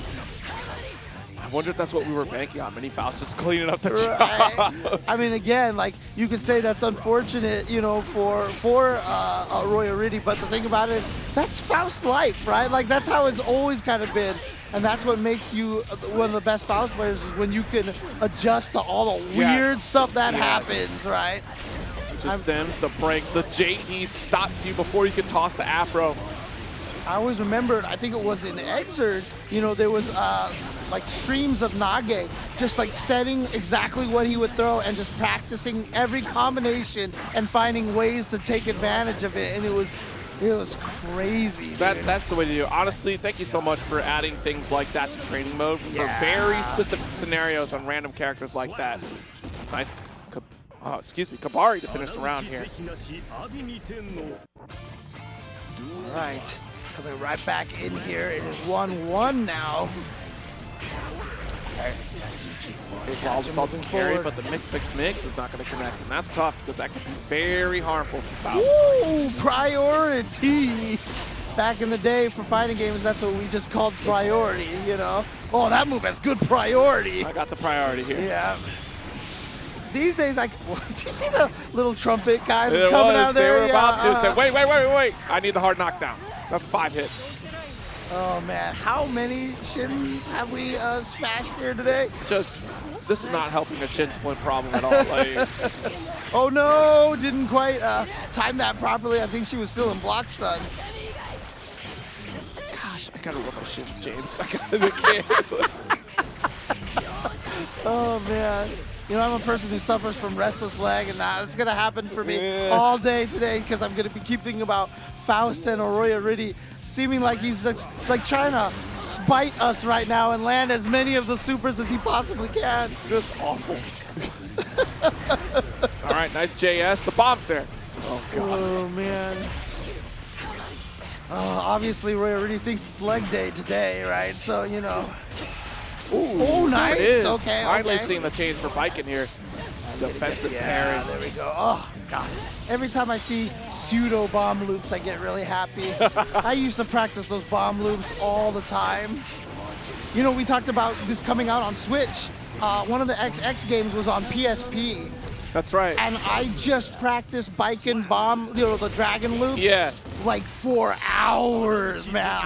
I tell you, man. That's me and Dust Loops was sold. Just any version of Guilty, I'm like, man, Sidewinder loops, check. Dust loops, check. Oh, man. Sidewinder loops were too complicated for me. I was like, yeah, I don't want to hit the specific height. Let's do dragon loops instead. These are cool. Yo, bring back. Oh! Ooh, ooh. This goes for the counter right there. Interrupts, mix. Gets the Yozen-san. JP. Just gets a quick little interrupt there. 5P from Roy. Here comes the quarter pressure. And that should do it, yes.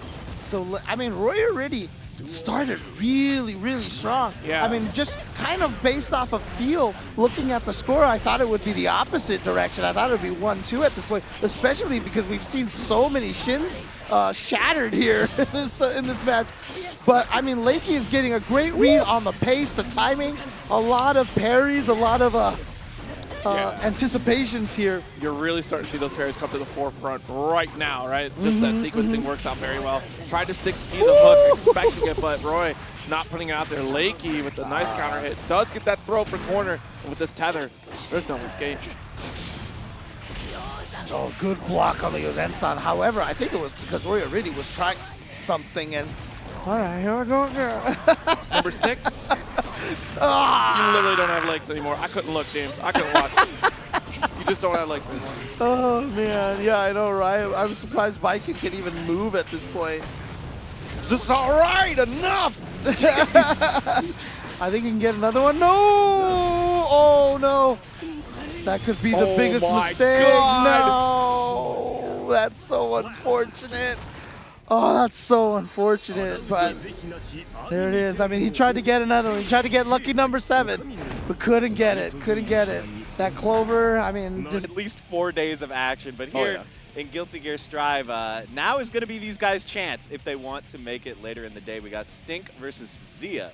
We got the real-life Soul bad guy here, it looks like. Yeah, absolutely, and staying true to the, you know, that's always the worst is when people cosplay a character and then, it's just the worst possible mix-up, not only for your opponent, but for us. But, you know, we are going to stick with the Soul bad guy here. Going to face off against the A.B.A.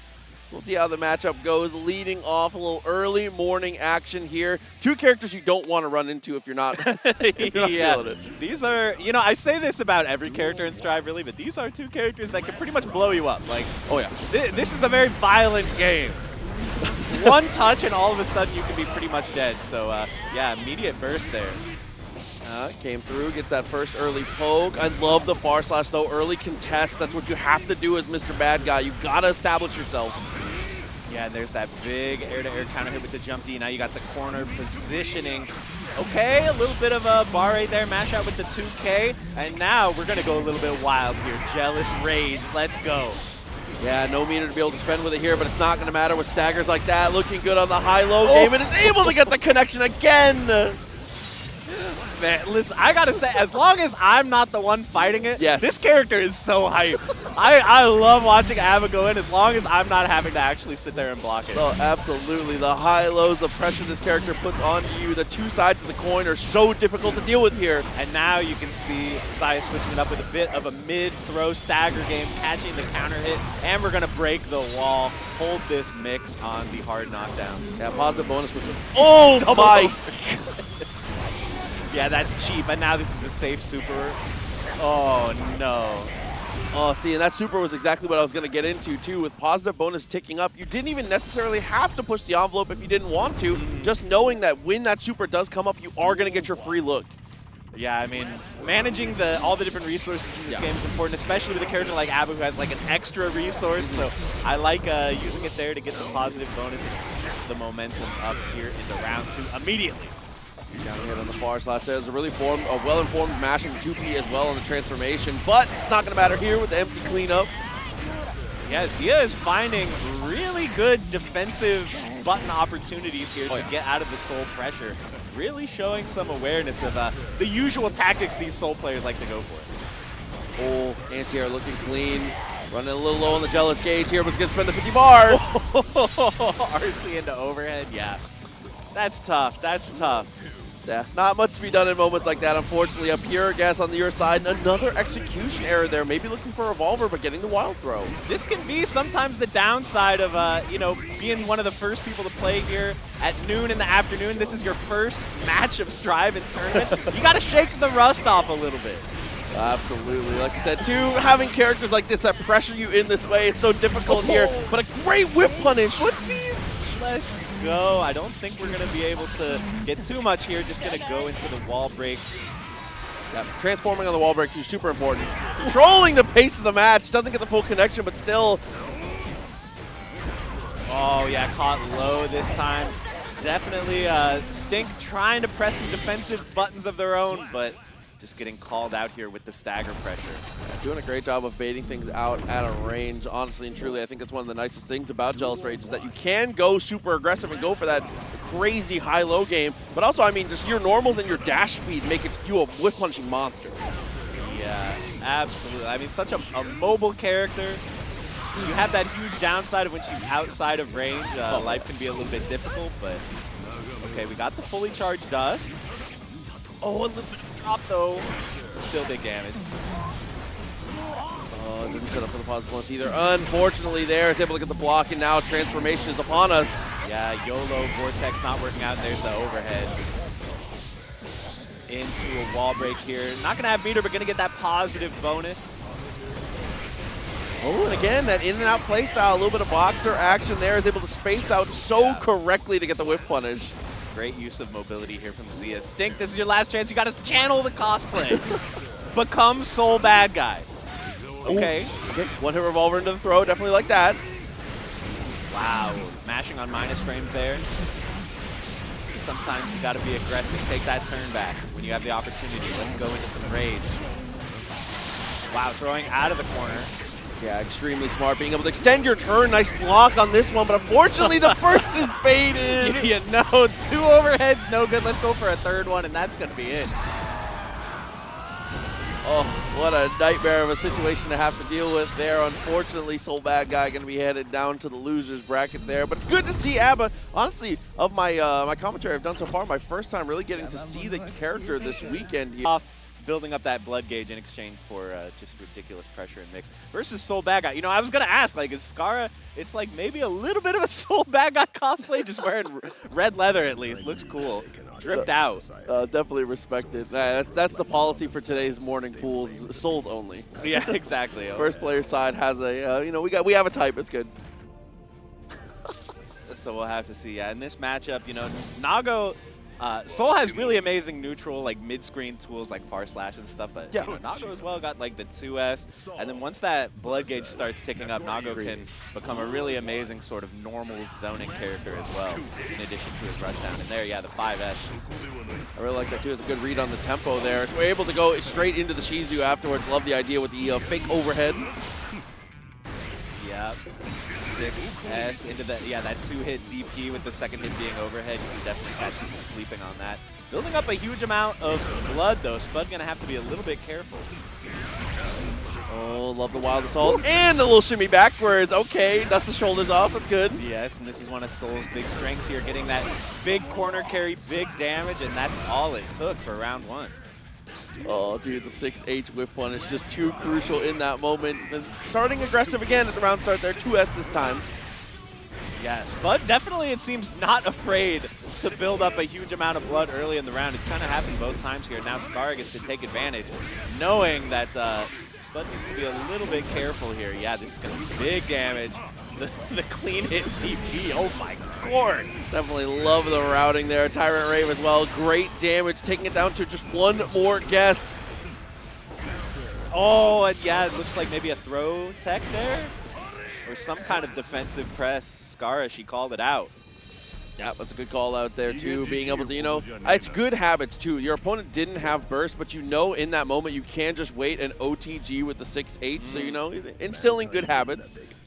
Absolutely. So game 1 going quickly to Scarah. Oh, Vortex, no punish though. Good IBFD to buy some room though. Man, Spud is pressing all kinds of buttons once again on absolute tippy top max range blood. Tough situation to be in, and you're going all the way to the corner. Scarah with some pretty interesting routes. Yeah, I think they thought they were going to pop there, and that's why they committed to the super jump forward, because you do not see that often against the grounded juggernaut that is Nagoriyuki. Throw into the corner, pressuring with that close slash. Plus frames, plus frames. Oh, you dare to press buttons, get burst baited. Wild throw's gonna kill. Just saw an opportunity to make sure we use all the moves in the, you know, in the kit. We go straight into Shizu. I love the idea around start. Yeah, absolutely. Now you have the corner. Uh-oh, defensive throw tech, side switch. This is a big turnaround. Okay, anti-air 5K, would have liked to see it confirm off that, but now we have the corner once again. We're trading sides, musical chairs. A little bit of pressure there with the 5H. There you go, Spud.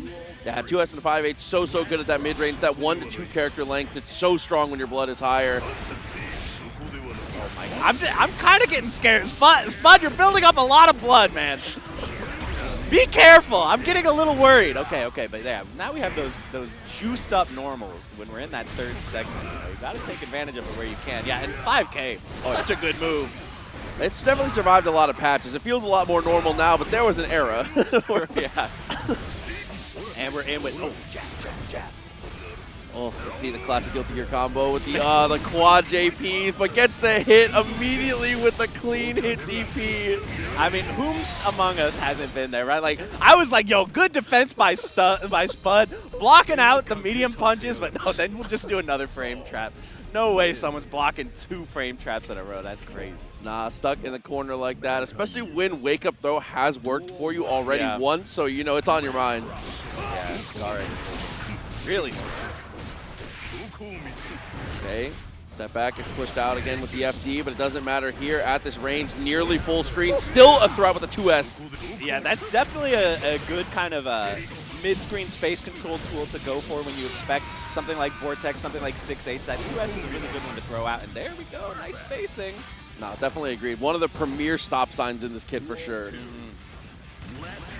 I'm just not realizing, maybe it's Scarah. I've been saying Scarah, but maybe it's Scarah like Sarah. We'll have to see, but yeah, the ultra meaty gun flame and infinite pressure here, spending half the okay, wait a minute, defensive 6P. We're out the corner, now's your chance, Spud. Yeah, quick with the Shizu as well, and another 6P. Get him with the chop, I like that. tend to just stand. Oh, I like these Fukyo backwards, you know? A little bit of whiff punishing, but speaking of. That's basically well around, and BSU actually goes wide, and we DP! Ooh, I like it there, you know, because maybe like 6P would be waiting for you on the way down. It was a bold DP, and now here's a clean hit DP for you. Ooh, the gunflame whiff. I'm getting hyped. Let's go, Tick Throw. You're dead. That's a...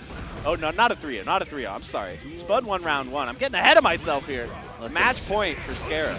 Oh, okay, though. Beyblade's a good start as well. The Shizu, again, run it back one more time. No, it's the low with the 2S. Yeah, I mean, one more time would have been Blood Rage, so definitely got to be careful of that. Ooh! Bro, it hurts. Look at the red. Are you serious? Now we get a hard knockdown, too. This is tough. Yeah, no access to your special moves either. It's going to have to be a reversal something. PRC into the throw. Unfortunately, hand delivers themselves straight into the headbutt. Man, okay, so one soul lost, but one soul won. Well played by Scarah. I mean, it was pretty textbook, right? We saw the conditioning of like, hey, are you ready to block? I'm going to make you hold this throw. And then as soon as they knockdowns, we'll see a lot of 5K dash 5K because it does do an auto meaty and it sets up for good timings.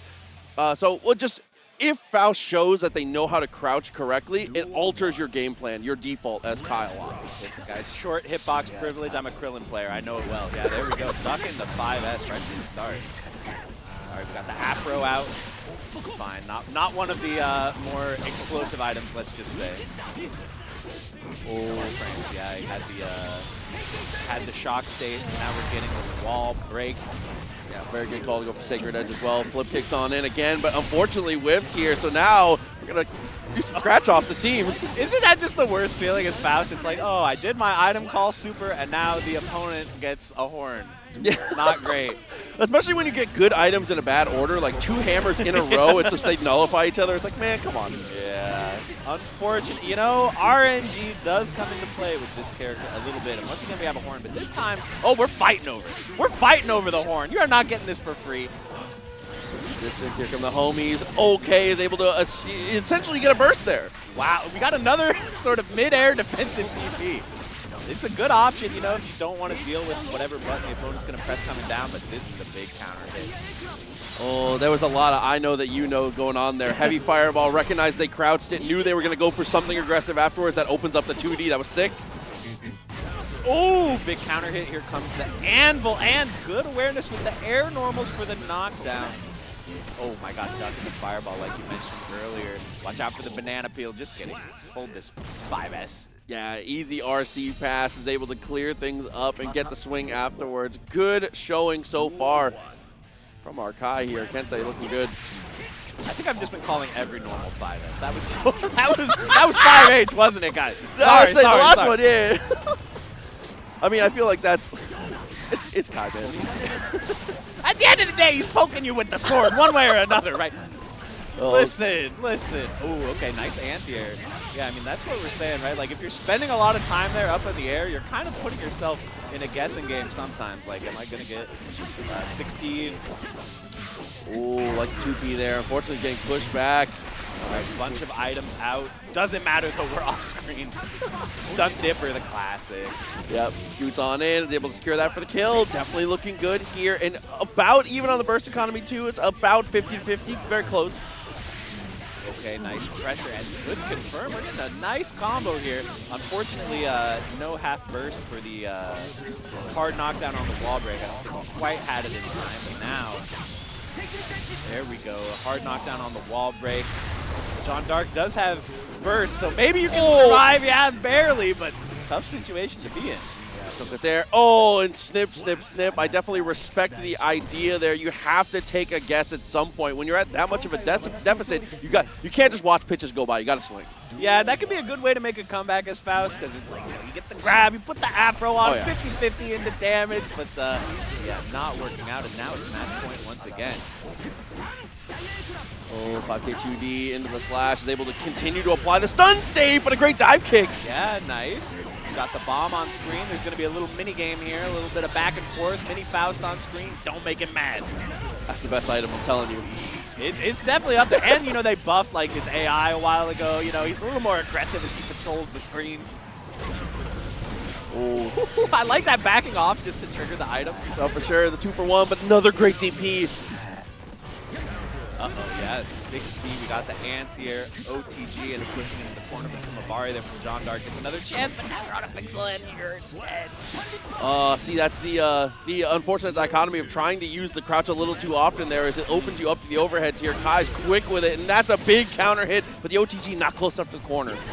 John Dark with absolutely no resources to work with. Really tough spot. Going to get a big wall break here with the super. Now you're going to have to hold this guess.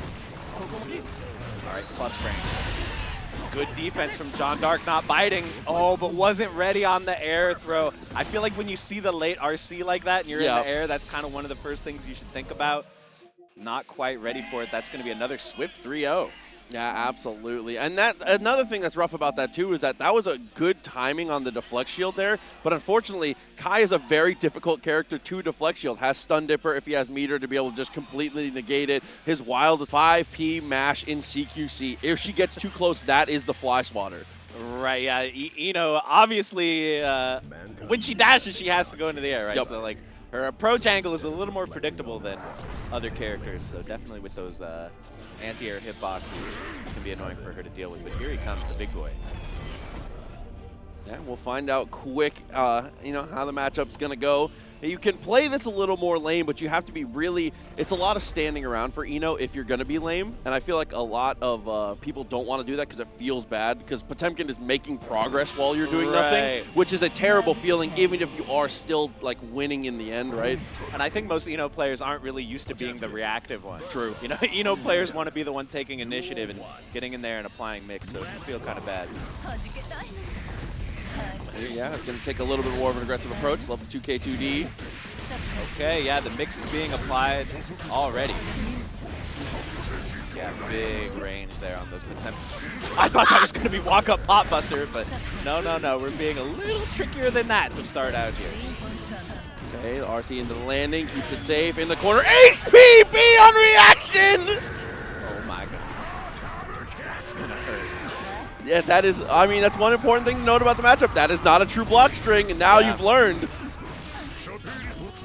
Ooh, and there's a big counter. Yeah, speaking of true block strings, Home Depotemkin had some great defense in general throughout that match, like not budging on frame traps and things like that. So I think we're definitely seeing some really good matchup awareness. Absolutely. We're able to get the wall stick here. Positive bonus, building up that bar. Very important in the match. I always get jump scared by that stage transition. I'm like, oh my god, the wall exploded. There's a couple of them that they get you. Yeah, like when you go to the White House. The president stage, yeah, oh my god. All right, big wall break here, but we're just back to neutral. Potemkin has his moment here. Wow, we're just throwing out the super, using that to, okay, we got some aerial avoidance. Slide head was good afterwards. Managed to sneak in the overhead one more time. We're going to be a hero, huh? Ooh, we're going to space, the rocket ship. And there's the hot buster. That it did a lot, and now you're in the danger zone. Wow, I like the back off there from Home Potemkin, not getting overly aggressive, gets the anti-air. Baited the burst. Jesus. Oh, man, if you had told me. There's no way. He tries to go for the burst late, and what a read. The up forward as well, just to make sure we had as close a distance as possible. Yeah, Home Potemkin playing a great, like, not over-committal game. Sometimes it feels like with Potemkin, you're just like, I gotta get it no matter what. I gotta get in range so I can go for command grab. But Home Potemkin is making the call-outs, playing some good defense and offense. Oh, for sure. I mean, that's one of the fundamental truths of grapplers, right? That's a crazy burst timing and a better super. What? Yeah, when I saw that dust charging up, I got scared. But nice play by Box of Rocks to get out of there. 5P into the flick. Oh, like that with the Psycho Crusher, good corner carry. Multiple overheads, but finally clipped by the low. Yeah, we got an RC to stay safe on the reversal super there. 2 of them in a row! Again! Hey, listen, when it's armored, it makes you feel powerful. It makes you feel like you gotta go for it here. That's what I was gonna say, though, is that I feel like sometimes the threat of the command throw is stronger than the throw itself, but for Potemkin in the current state of the game, especially with that armor, it can be 50-50. Yeah. There was some great mix by Box of Rocks last game, you know, finding out Home Potemkin's tendencies in terms of high-low, and there again, once again, The low and another low. Yeah, home team Potemkin definitely defaulting to the high block. I got scared by the empty jump, but it's fine. A little 5P match to get out of that. Normal throw into the corner, danger zone, plus a million, plus 10 billion, watch out. Yeah, plus the most active 5K in the history of the game. Actually unbelievable, this normal. Oh my gosh, Box of Rocks was so brave to block right there and not budge, but now the blocking backfires. That's going to be a pot buster. Happy little accidents, mistimes the Garuda and says, actually it was a fake. Yeah, exactly. We got the knockdown. Oh my god, look at them just staring into each other's eyes. This is getting romantic. The waddle makes me so nervous. I know! Yeah, this character should not be walking. It's the slowest walk in the world, but is so threatening somehow. Good use of the armor as well, recognizing that was going to be a single hit. Wow, how? Chill. Huh? How? I would have got hit by that for days. The unblockable? All right, blocks the low, but there's the overhead. The mix is really real here. Yeah, the barrier to get out. Yeah, HPB also just really good to guarantee a side swap against certain characters here. That was a good flick. Okay, hold the mix. Wow, just chicken blocking out. It worked out. Ooh, a little bit of pressing there with the 2S.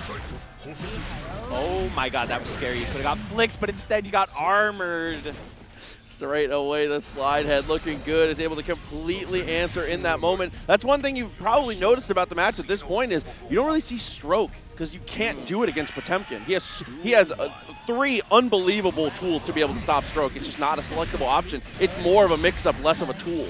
Yeah, in some matchups it's like, all right, they block stroke, it's time to party. But game time. Against Potemkin, it's like, oh no, he blocked stroke. What am I gonna do? Yeah, you don't get to just do it like that.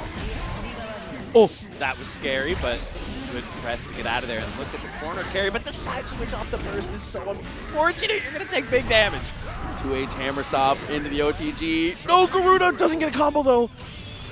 All right, once again trying to side switch out of there, but got clipped by the body splash. Okay, the stroke hit that time.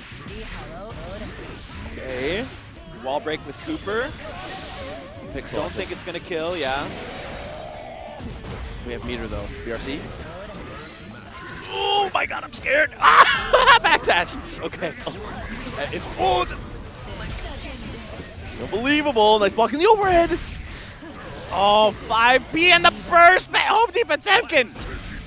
It's straight away is able to get the chop there. The standing heavy is crazy. Yeah, home team Potemkin watching that burst gauge like a hawk. Wow, that was a sick combo. That was a good, great wake-up throw, though. Really nice from Mito. All right, we got the wall splat. No super this time. We're going to go back to neutral. Oh, no, that's so unfortunate. Didn't even have RC if you would have blocked it. Oh, Mac meter here, though. Wow, backdash into flick is crazy. That was like the first note we've seen all match, and now Potbuster going to kill another 3-0. In the blink of an eye, home team Potemkin.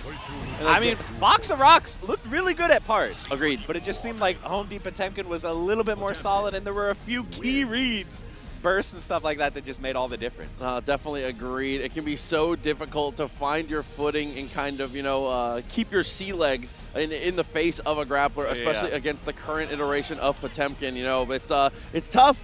Oh, I think, didn't we see the Anji cosplayer at EVO? Wasn't that one of the competitors at EVO this year? I think so, I think the guy does look familiar. I can't recall the player name here. But anyway, players on stage here. We are going to get Kiet with the Axel versus a person with the Anji.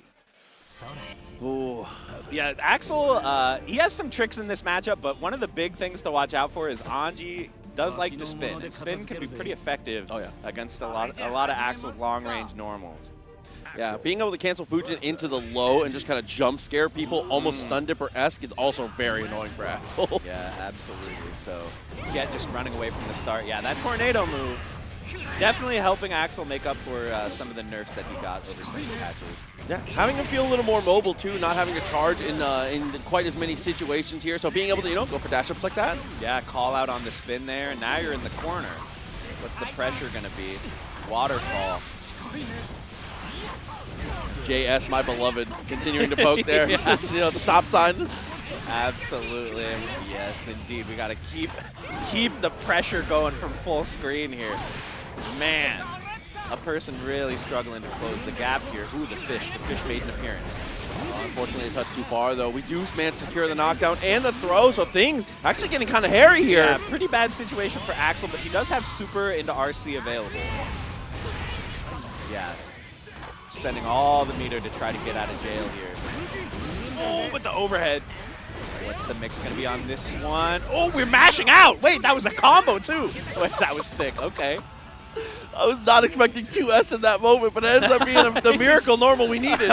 Somehow it all worked out, but here comes the spinner, the fish. Yo, the Anji in the crowd's popping off every time the fish shows up.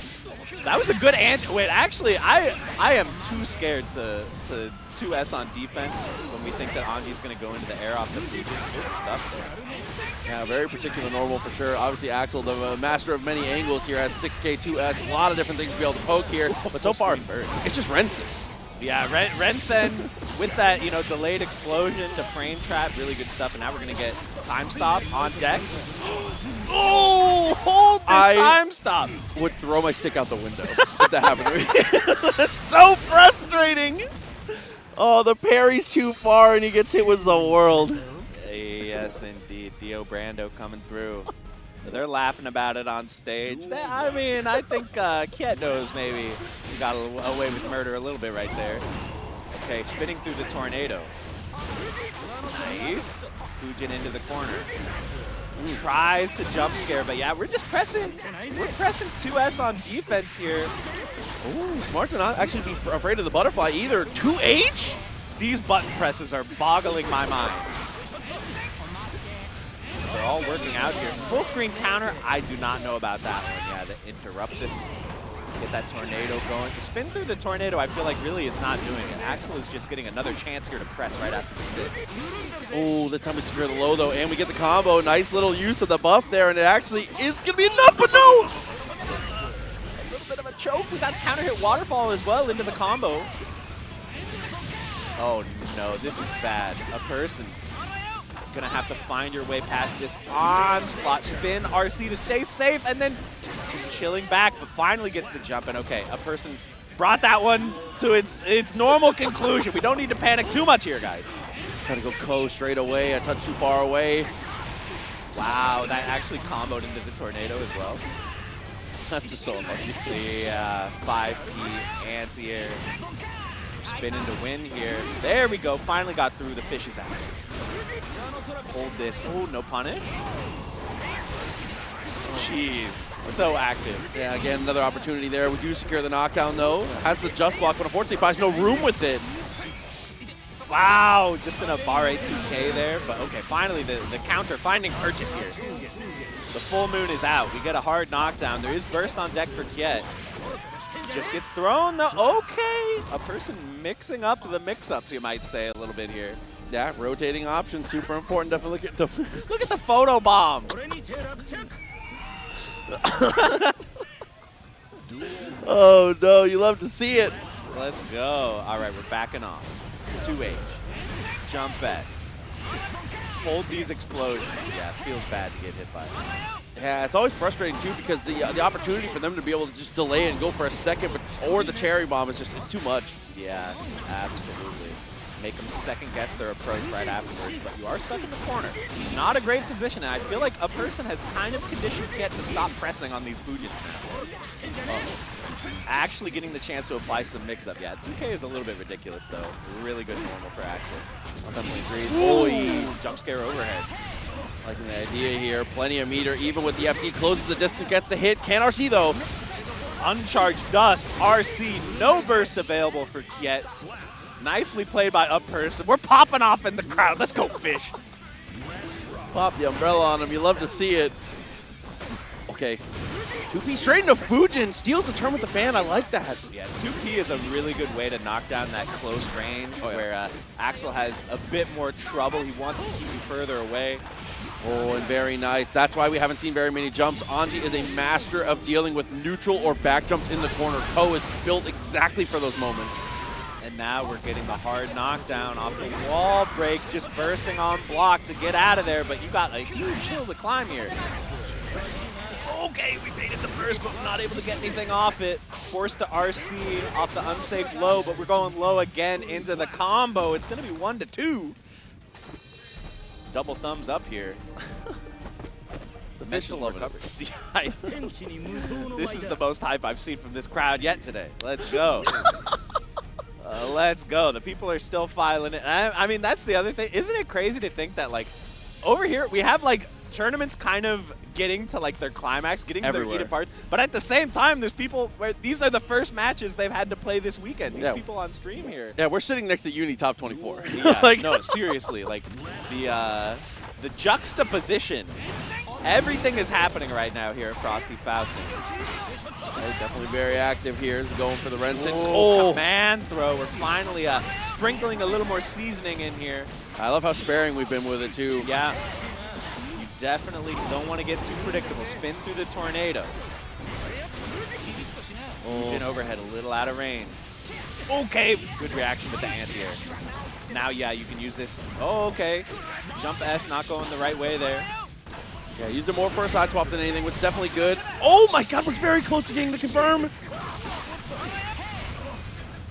Oh, the tornado is out. Yeah, using the opportunity of the plus frames.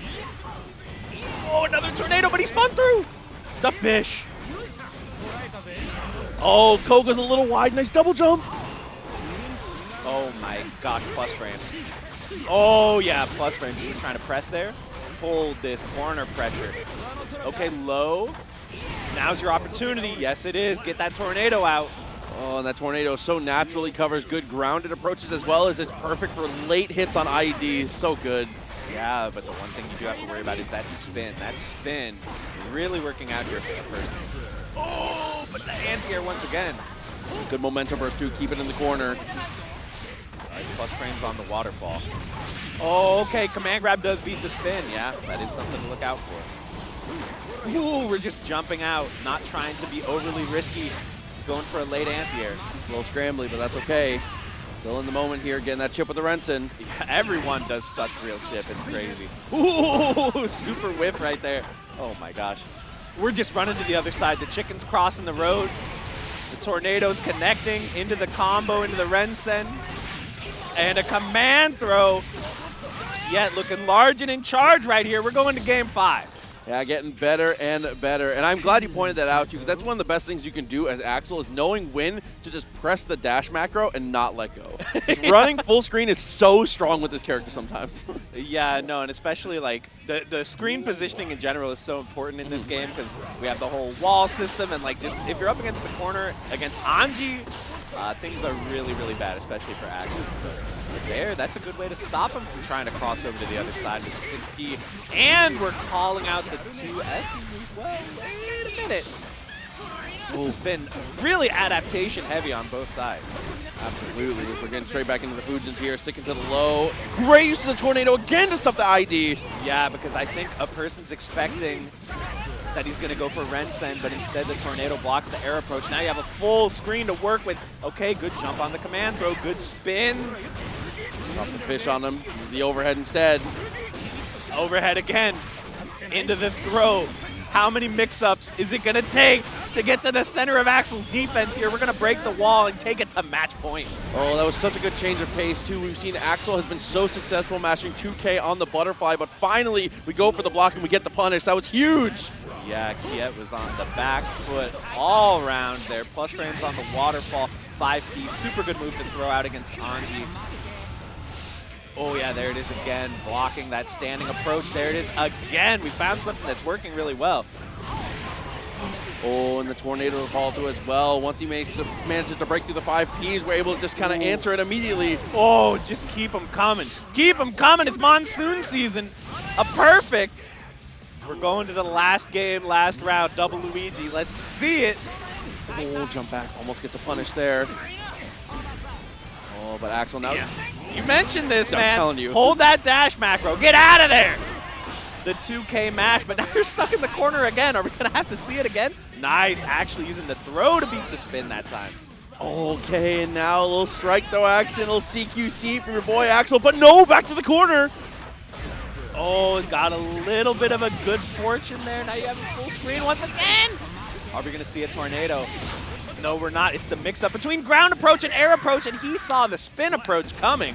Went for the throw. Really good stuff. Oh, that was so smart, too. We've seen him take defensive angles. Oh, that's kind of sick. Hold up. I respect that. Gotta do what you gotta do. It's not easy to get cards PSA graded. No, yeah, I've heard there's like a waiting list, right? Because we're in the boom right now. Oh yeah, but looking good there. We'll have to see. I'm assuming if we're rolling around with the PSA 10 in our pocket, I'm assuming we're gonna get a little Giovanna action here. You would think. You would think. And yeah, Giovanna versus Jacko. Okay, so Jacko on the other side. We'll have to see. I mean, Jacko obviously, you know, I think people dislike hearing win condition, but definitely a character that has potential win conditions depending on matchups here. I think Giovanna is one of the characters that can navigate things pretty well, though, despite how hairy things can get if Jacko gets rolling. Yeah, Giovanna, really the master of the mid-range in a matchup like this. Oh, but, you know, I jinxed it. We're going for the far slash, just getting completely out-footsied here by Turtle and Beyond. Looking pretty good so far, but yeah, I mean, the 2H there, also a really good mid-range poke. He's also got that sweep. The 2D is just ridiculous, but none of that matters. When you're stuck in the corner and the yellow Roman cancel getting baited, and you're dead already. Yeah, YRC from much too far away. It's tough because obviously as Giovanna, you want to play from outside that range because you want to whiff punish like that. You retain so much momentum with your normal, but you can't give Jacko too much room. If we start to get the homies out, things get trouble. It's definitely one of those matchups where you want to be out of range of the close range, but you don't want to be so far that you're just giving her free reign to yeah, exactly like you said, set the win conditions up. Stuck in the corner here. Counter hit.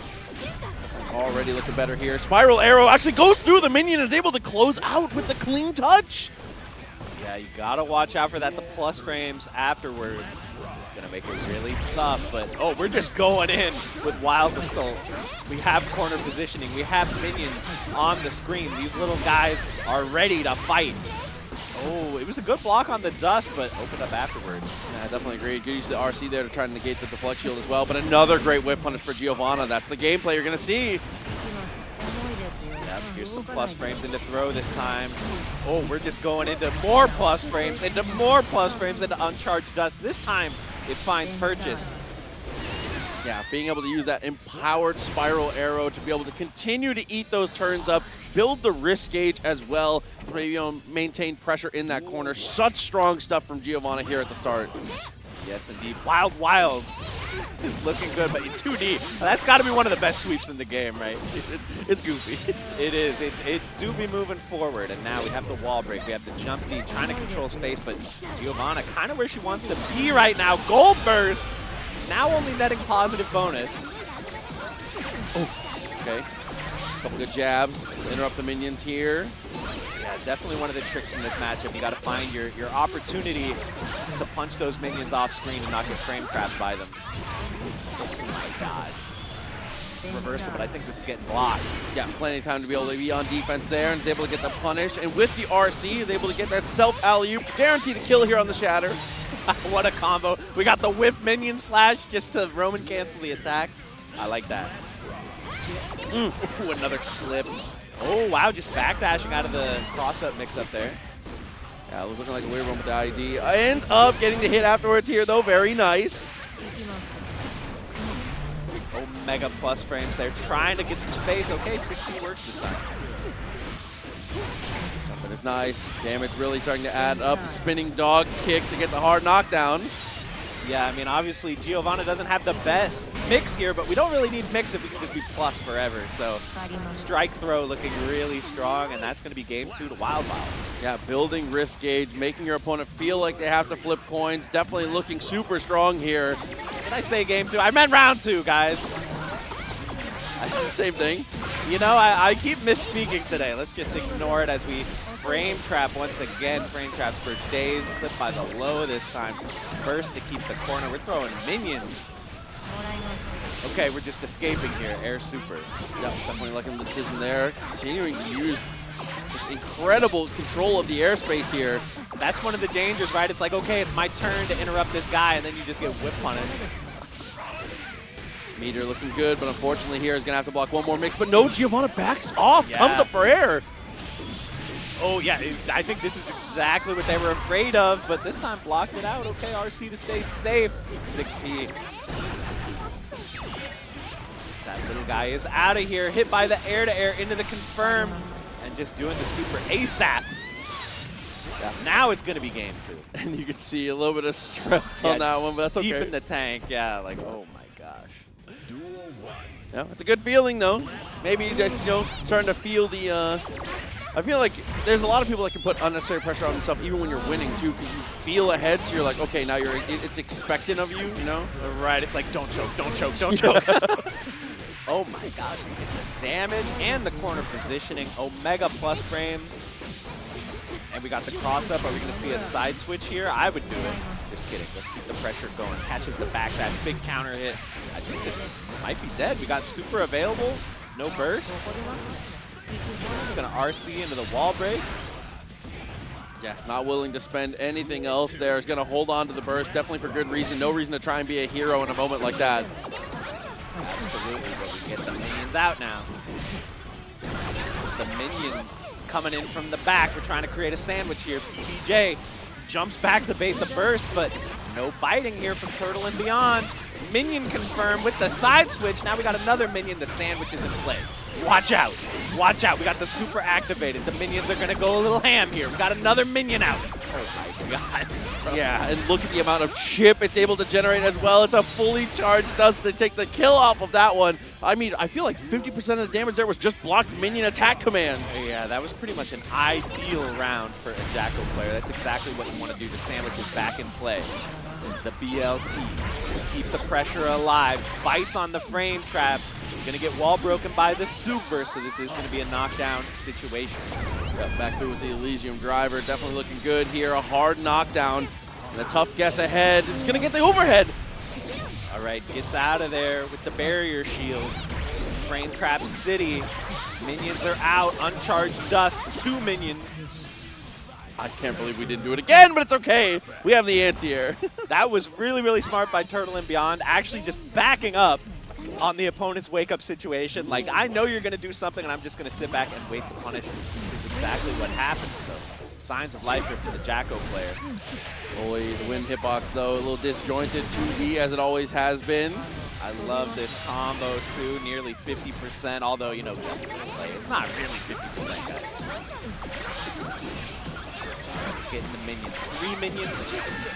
Now they're all gone. That is kind of one of the pains about playing Jacko, right? Like, I worked all around to set this up. You hit me one time and they're all gone. Okay, RC to get aggressive, goes for the flip kick, definitely good. But, okay, a 2K 2D as an answer, and the side swap. Yeah, this block string has been ridiculous. And once again, like, this time Wild didn't want to take the chip. Tried to get out of this situation, but just ended up getting a hit anyway. Gonna get wall broken, left on a pixel here. Oh, that guaranteed damage on the Shatter was not quite enough. And the uncharged dust. That's going to do it, okay. We found the weakness. Tap dust genuinely has been like 50% of our hits. Yeah, and Turtle and Beyond is finding a lot more success with getting these minion sandwich setups going, but now you're stuck in the corner. Wild has been really abusing these plus frames just like that. How dare you press a button? I'll make you pay for that. Back off. Great tech, though. We land into the close slash. Good use of the FD, but again, a great anti-air, the far slash. Yeah, far slash looking like a, wow, really good move right now, combined with Giovanna's dash. That's her specialty. Gets the wall break, going into round 3 here.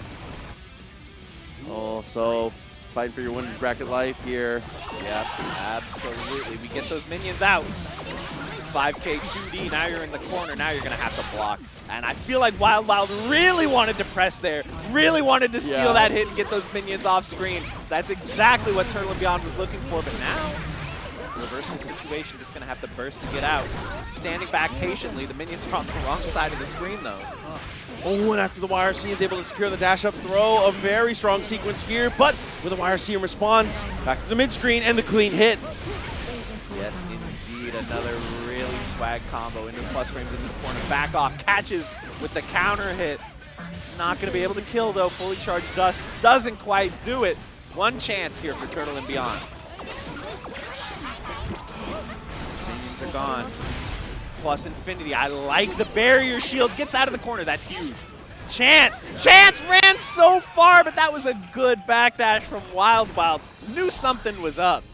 Yeah, having the lead in a moment like that, being able to recognize that just giving up a little bit of space will be able to... How did we find the only 2 Zato players in the bracket? They were like, we got to get rid of one of them, okay? We cannot have 2 Zato players alive on winner's side. Pit them against each other. This is a matchup we haven't seen in quite some time, if only just because it is rare to see multiple Zato players in the equation here. But, you know, a lot of counterplay to be had for the matchup here. We'll see as it kind of develops. Right away, we're able to use the 2S into the Wild Assault. Great Eddie-less pressure in that moment.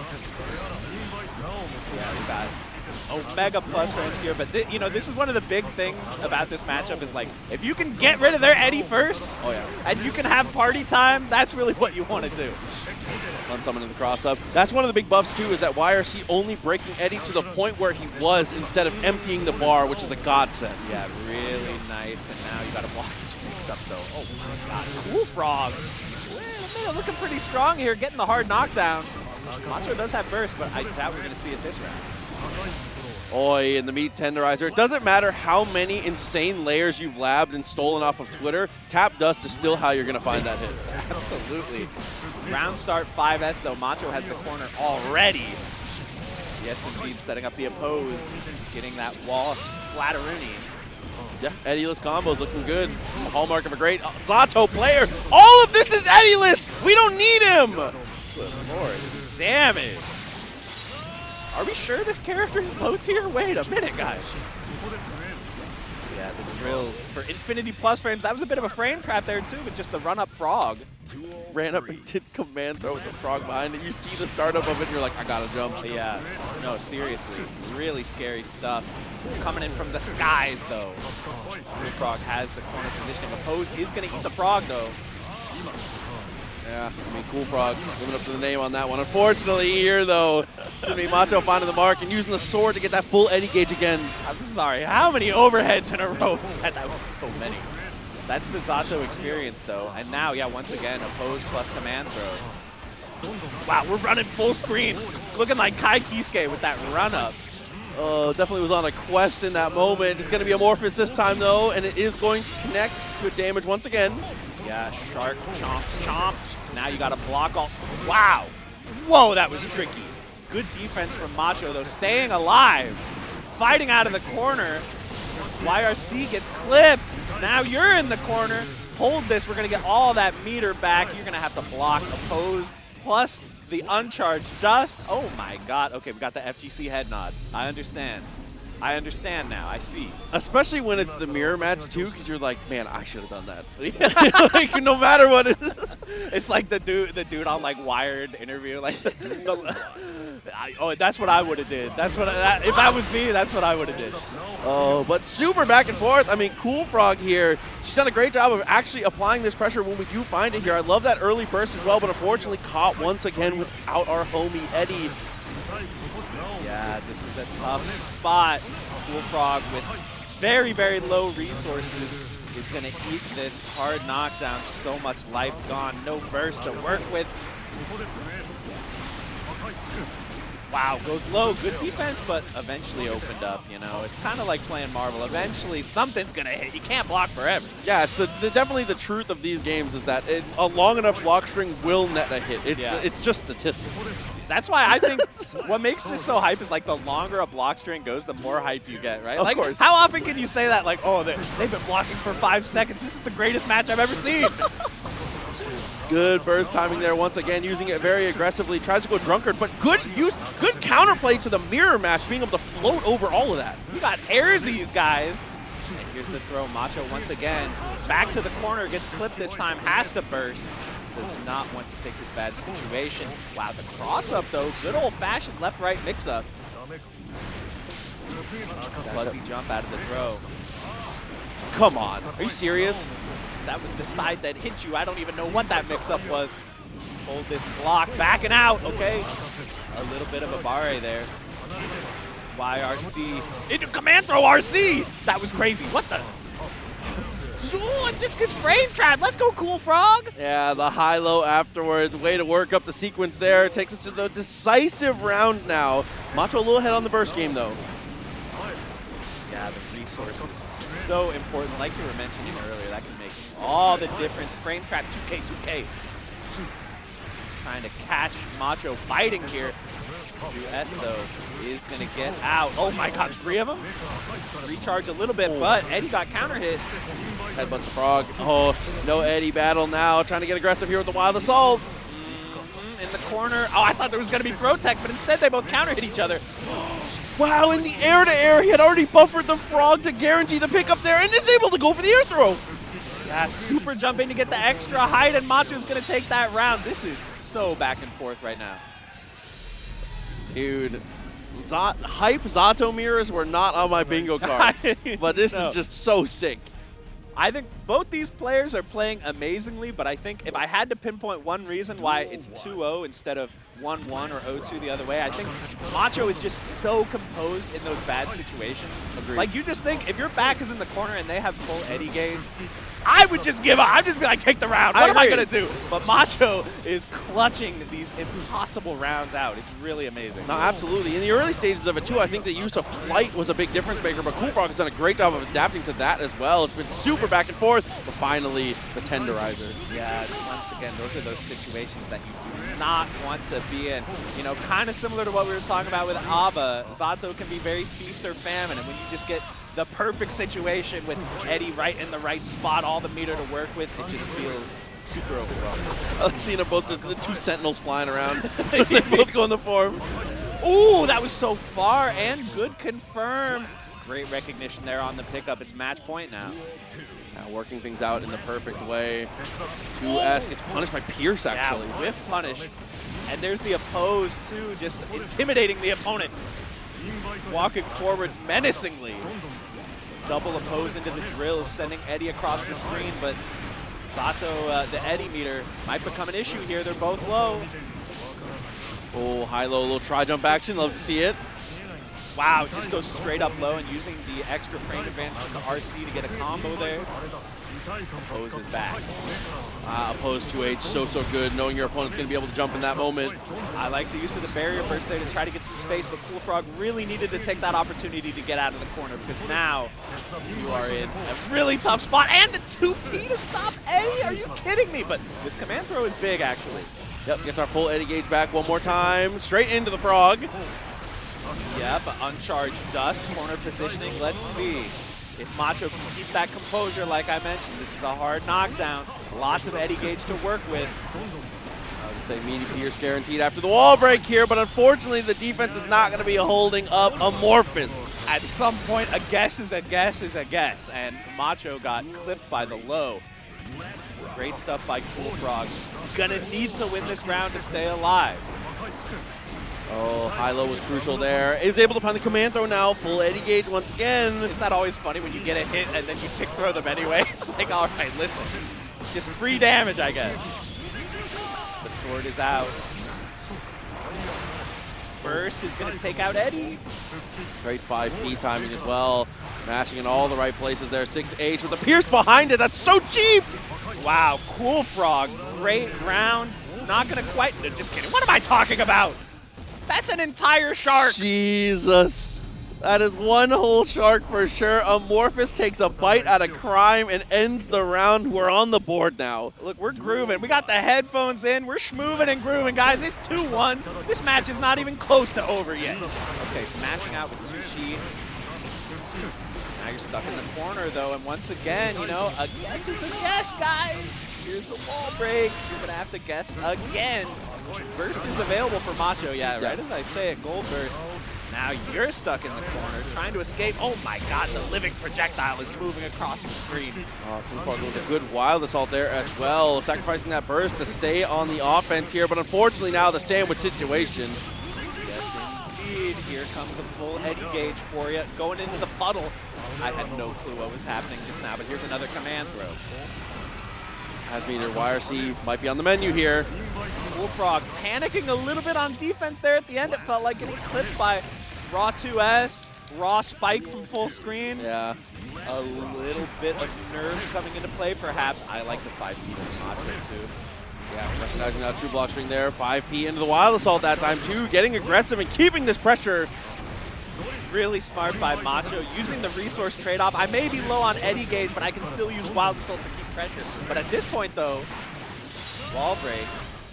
Bullfrog out of Eddy though. Wow, that was scary.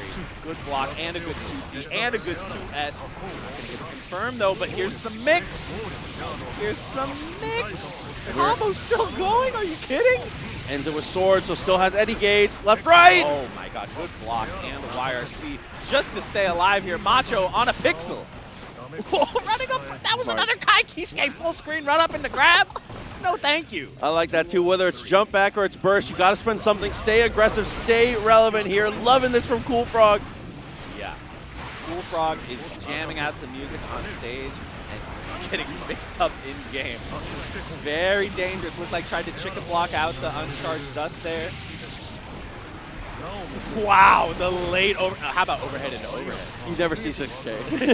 Trying to drop the guillotine, doesn't quite work out. Love the momentum burst, keeps the corner, gets the hit. 6H will kill.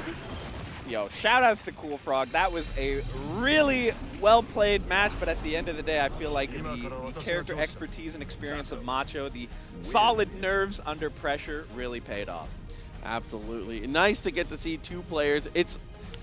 I love that we get to see that mirror match, but it breaks my heart just a little bit to know that unfortunately there's gotta be, I would not be surprised at all, 700 Kid Dracula coming up now. It's gonna face off again, like we said, against Scarah.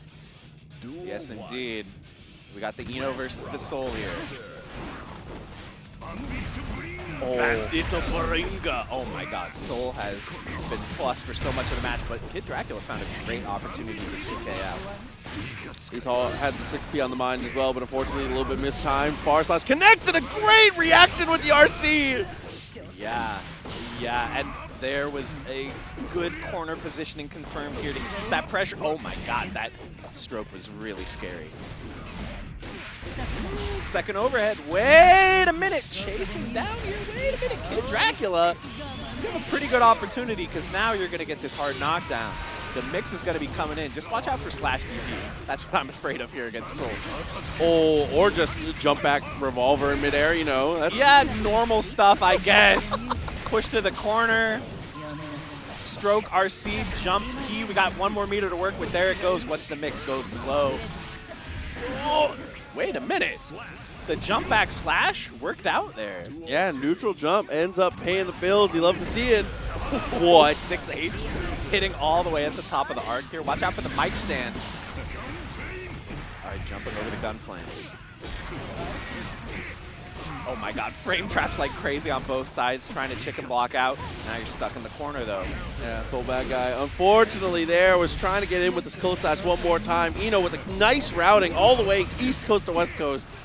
I cannot believe, oh my god, some of Kid Dracula's presses are downright diabolical because like how can you press buttons on defense against Soul? That's his whole thing, is if you press buttons on me, I'm going to explode you. But Kid Dracula finding the moments and taking that round. It's that classic conundrum, right? Against a character that frame traps you like that. When you show too much fear, that's when they get to truly run the game plan there. So you got to be brave for Mother. True. Plus is a social construct.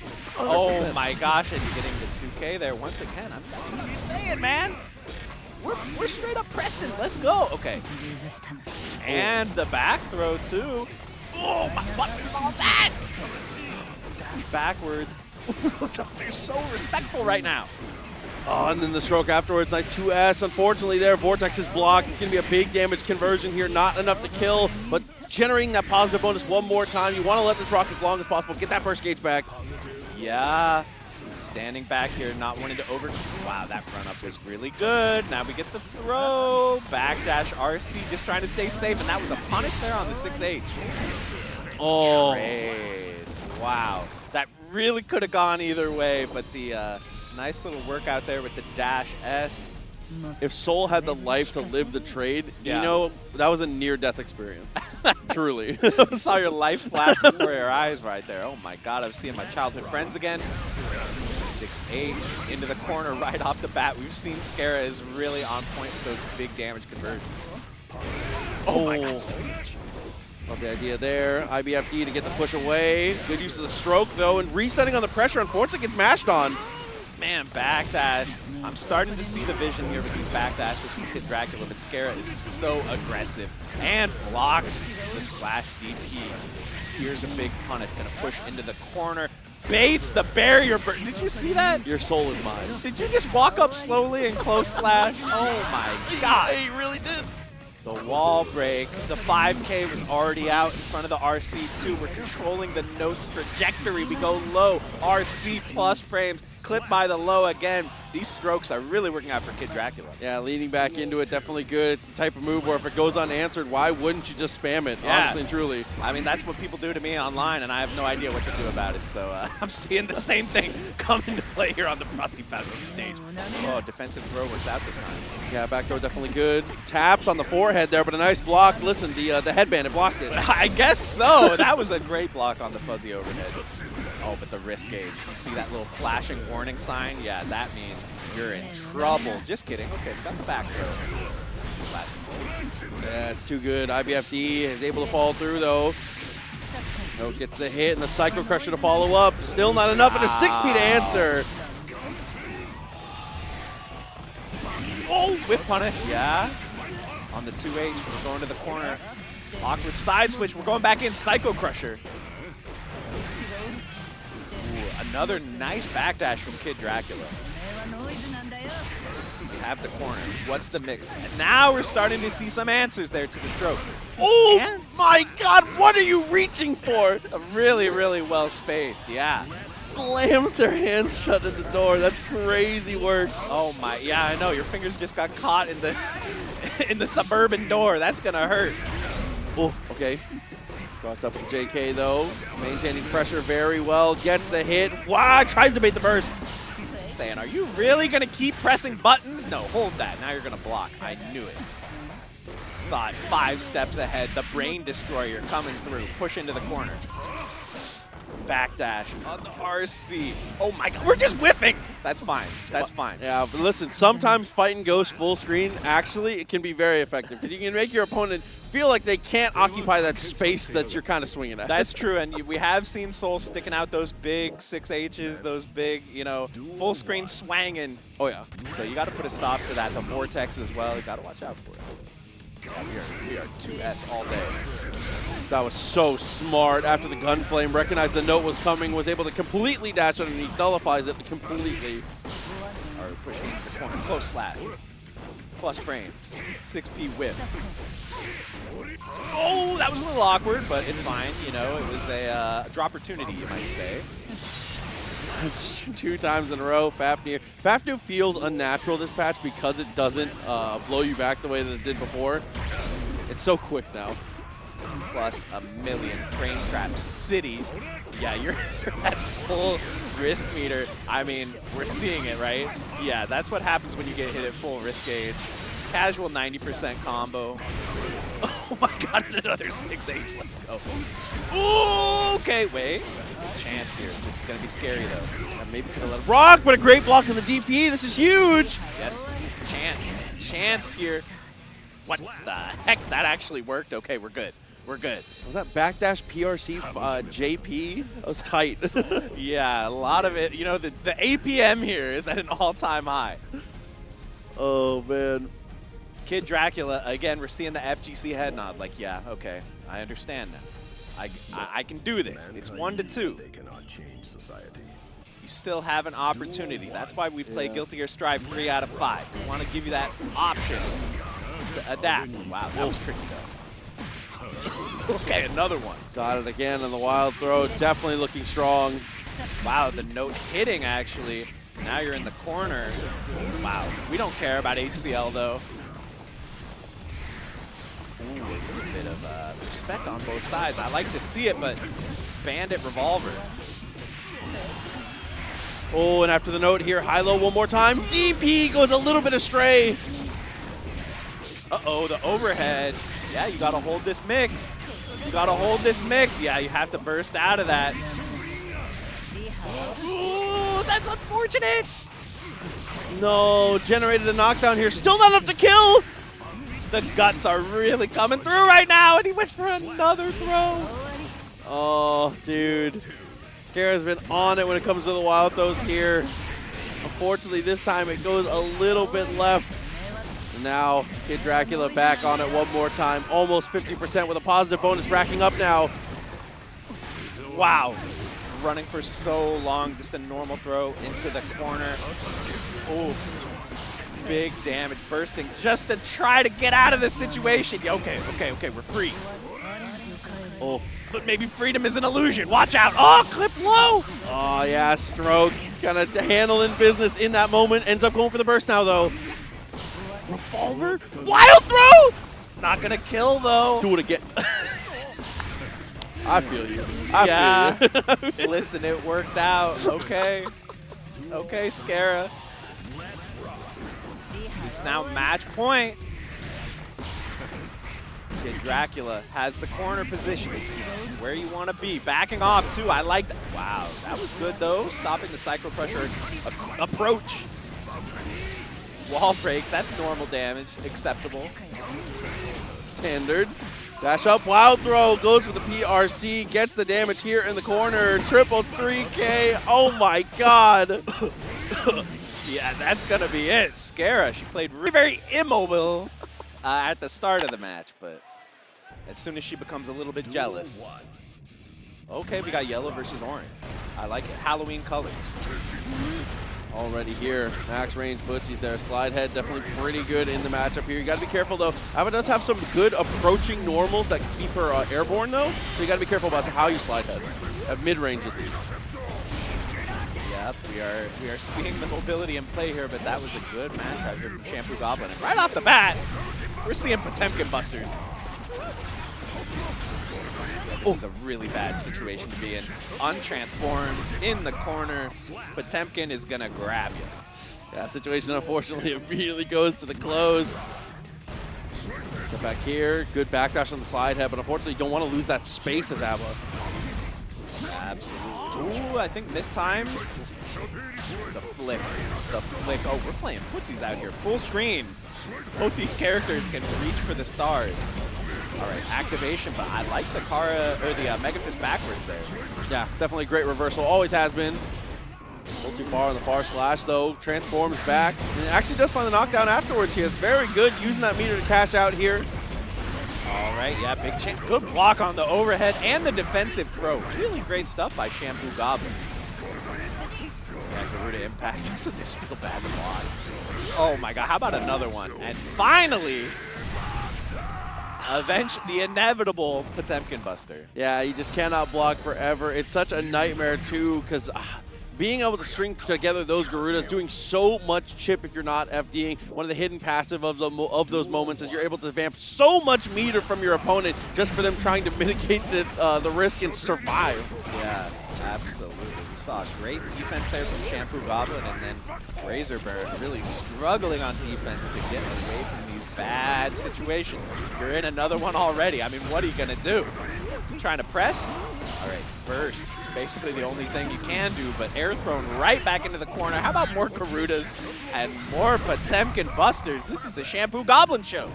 Yeah, the perfect coming through. A.B.A unfortunately just never really had an opportunity to get started there. And straight away with the heat tackle. No way, that's where we're at.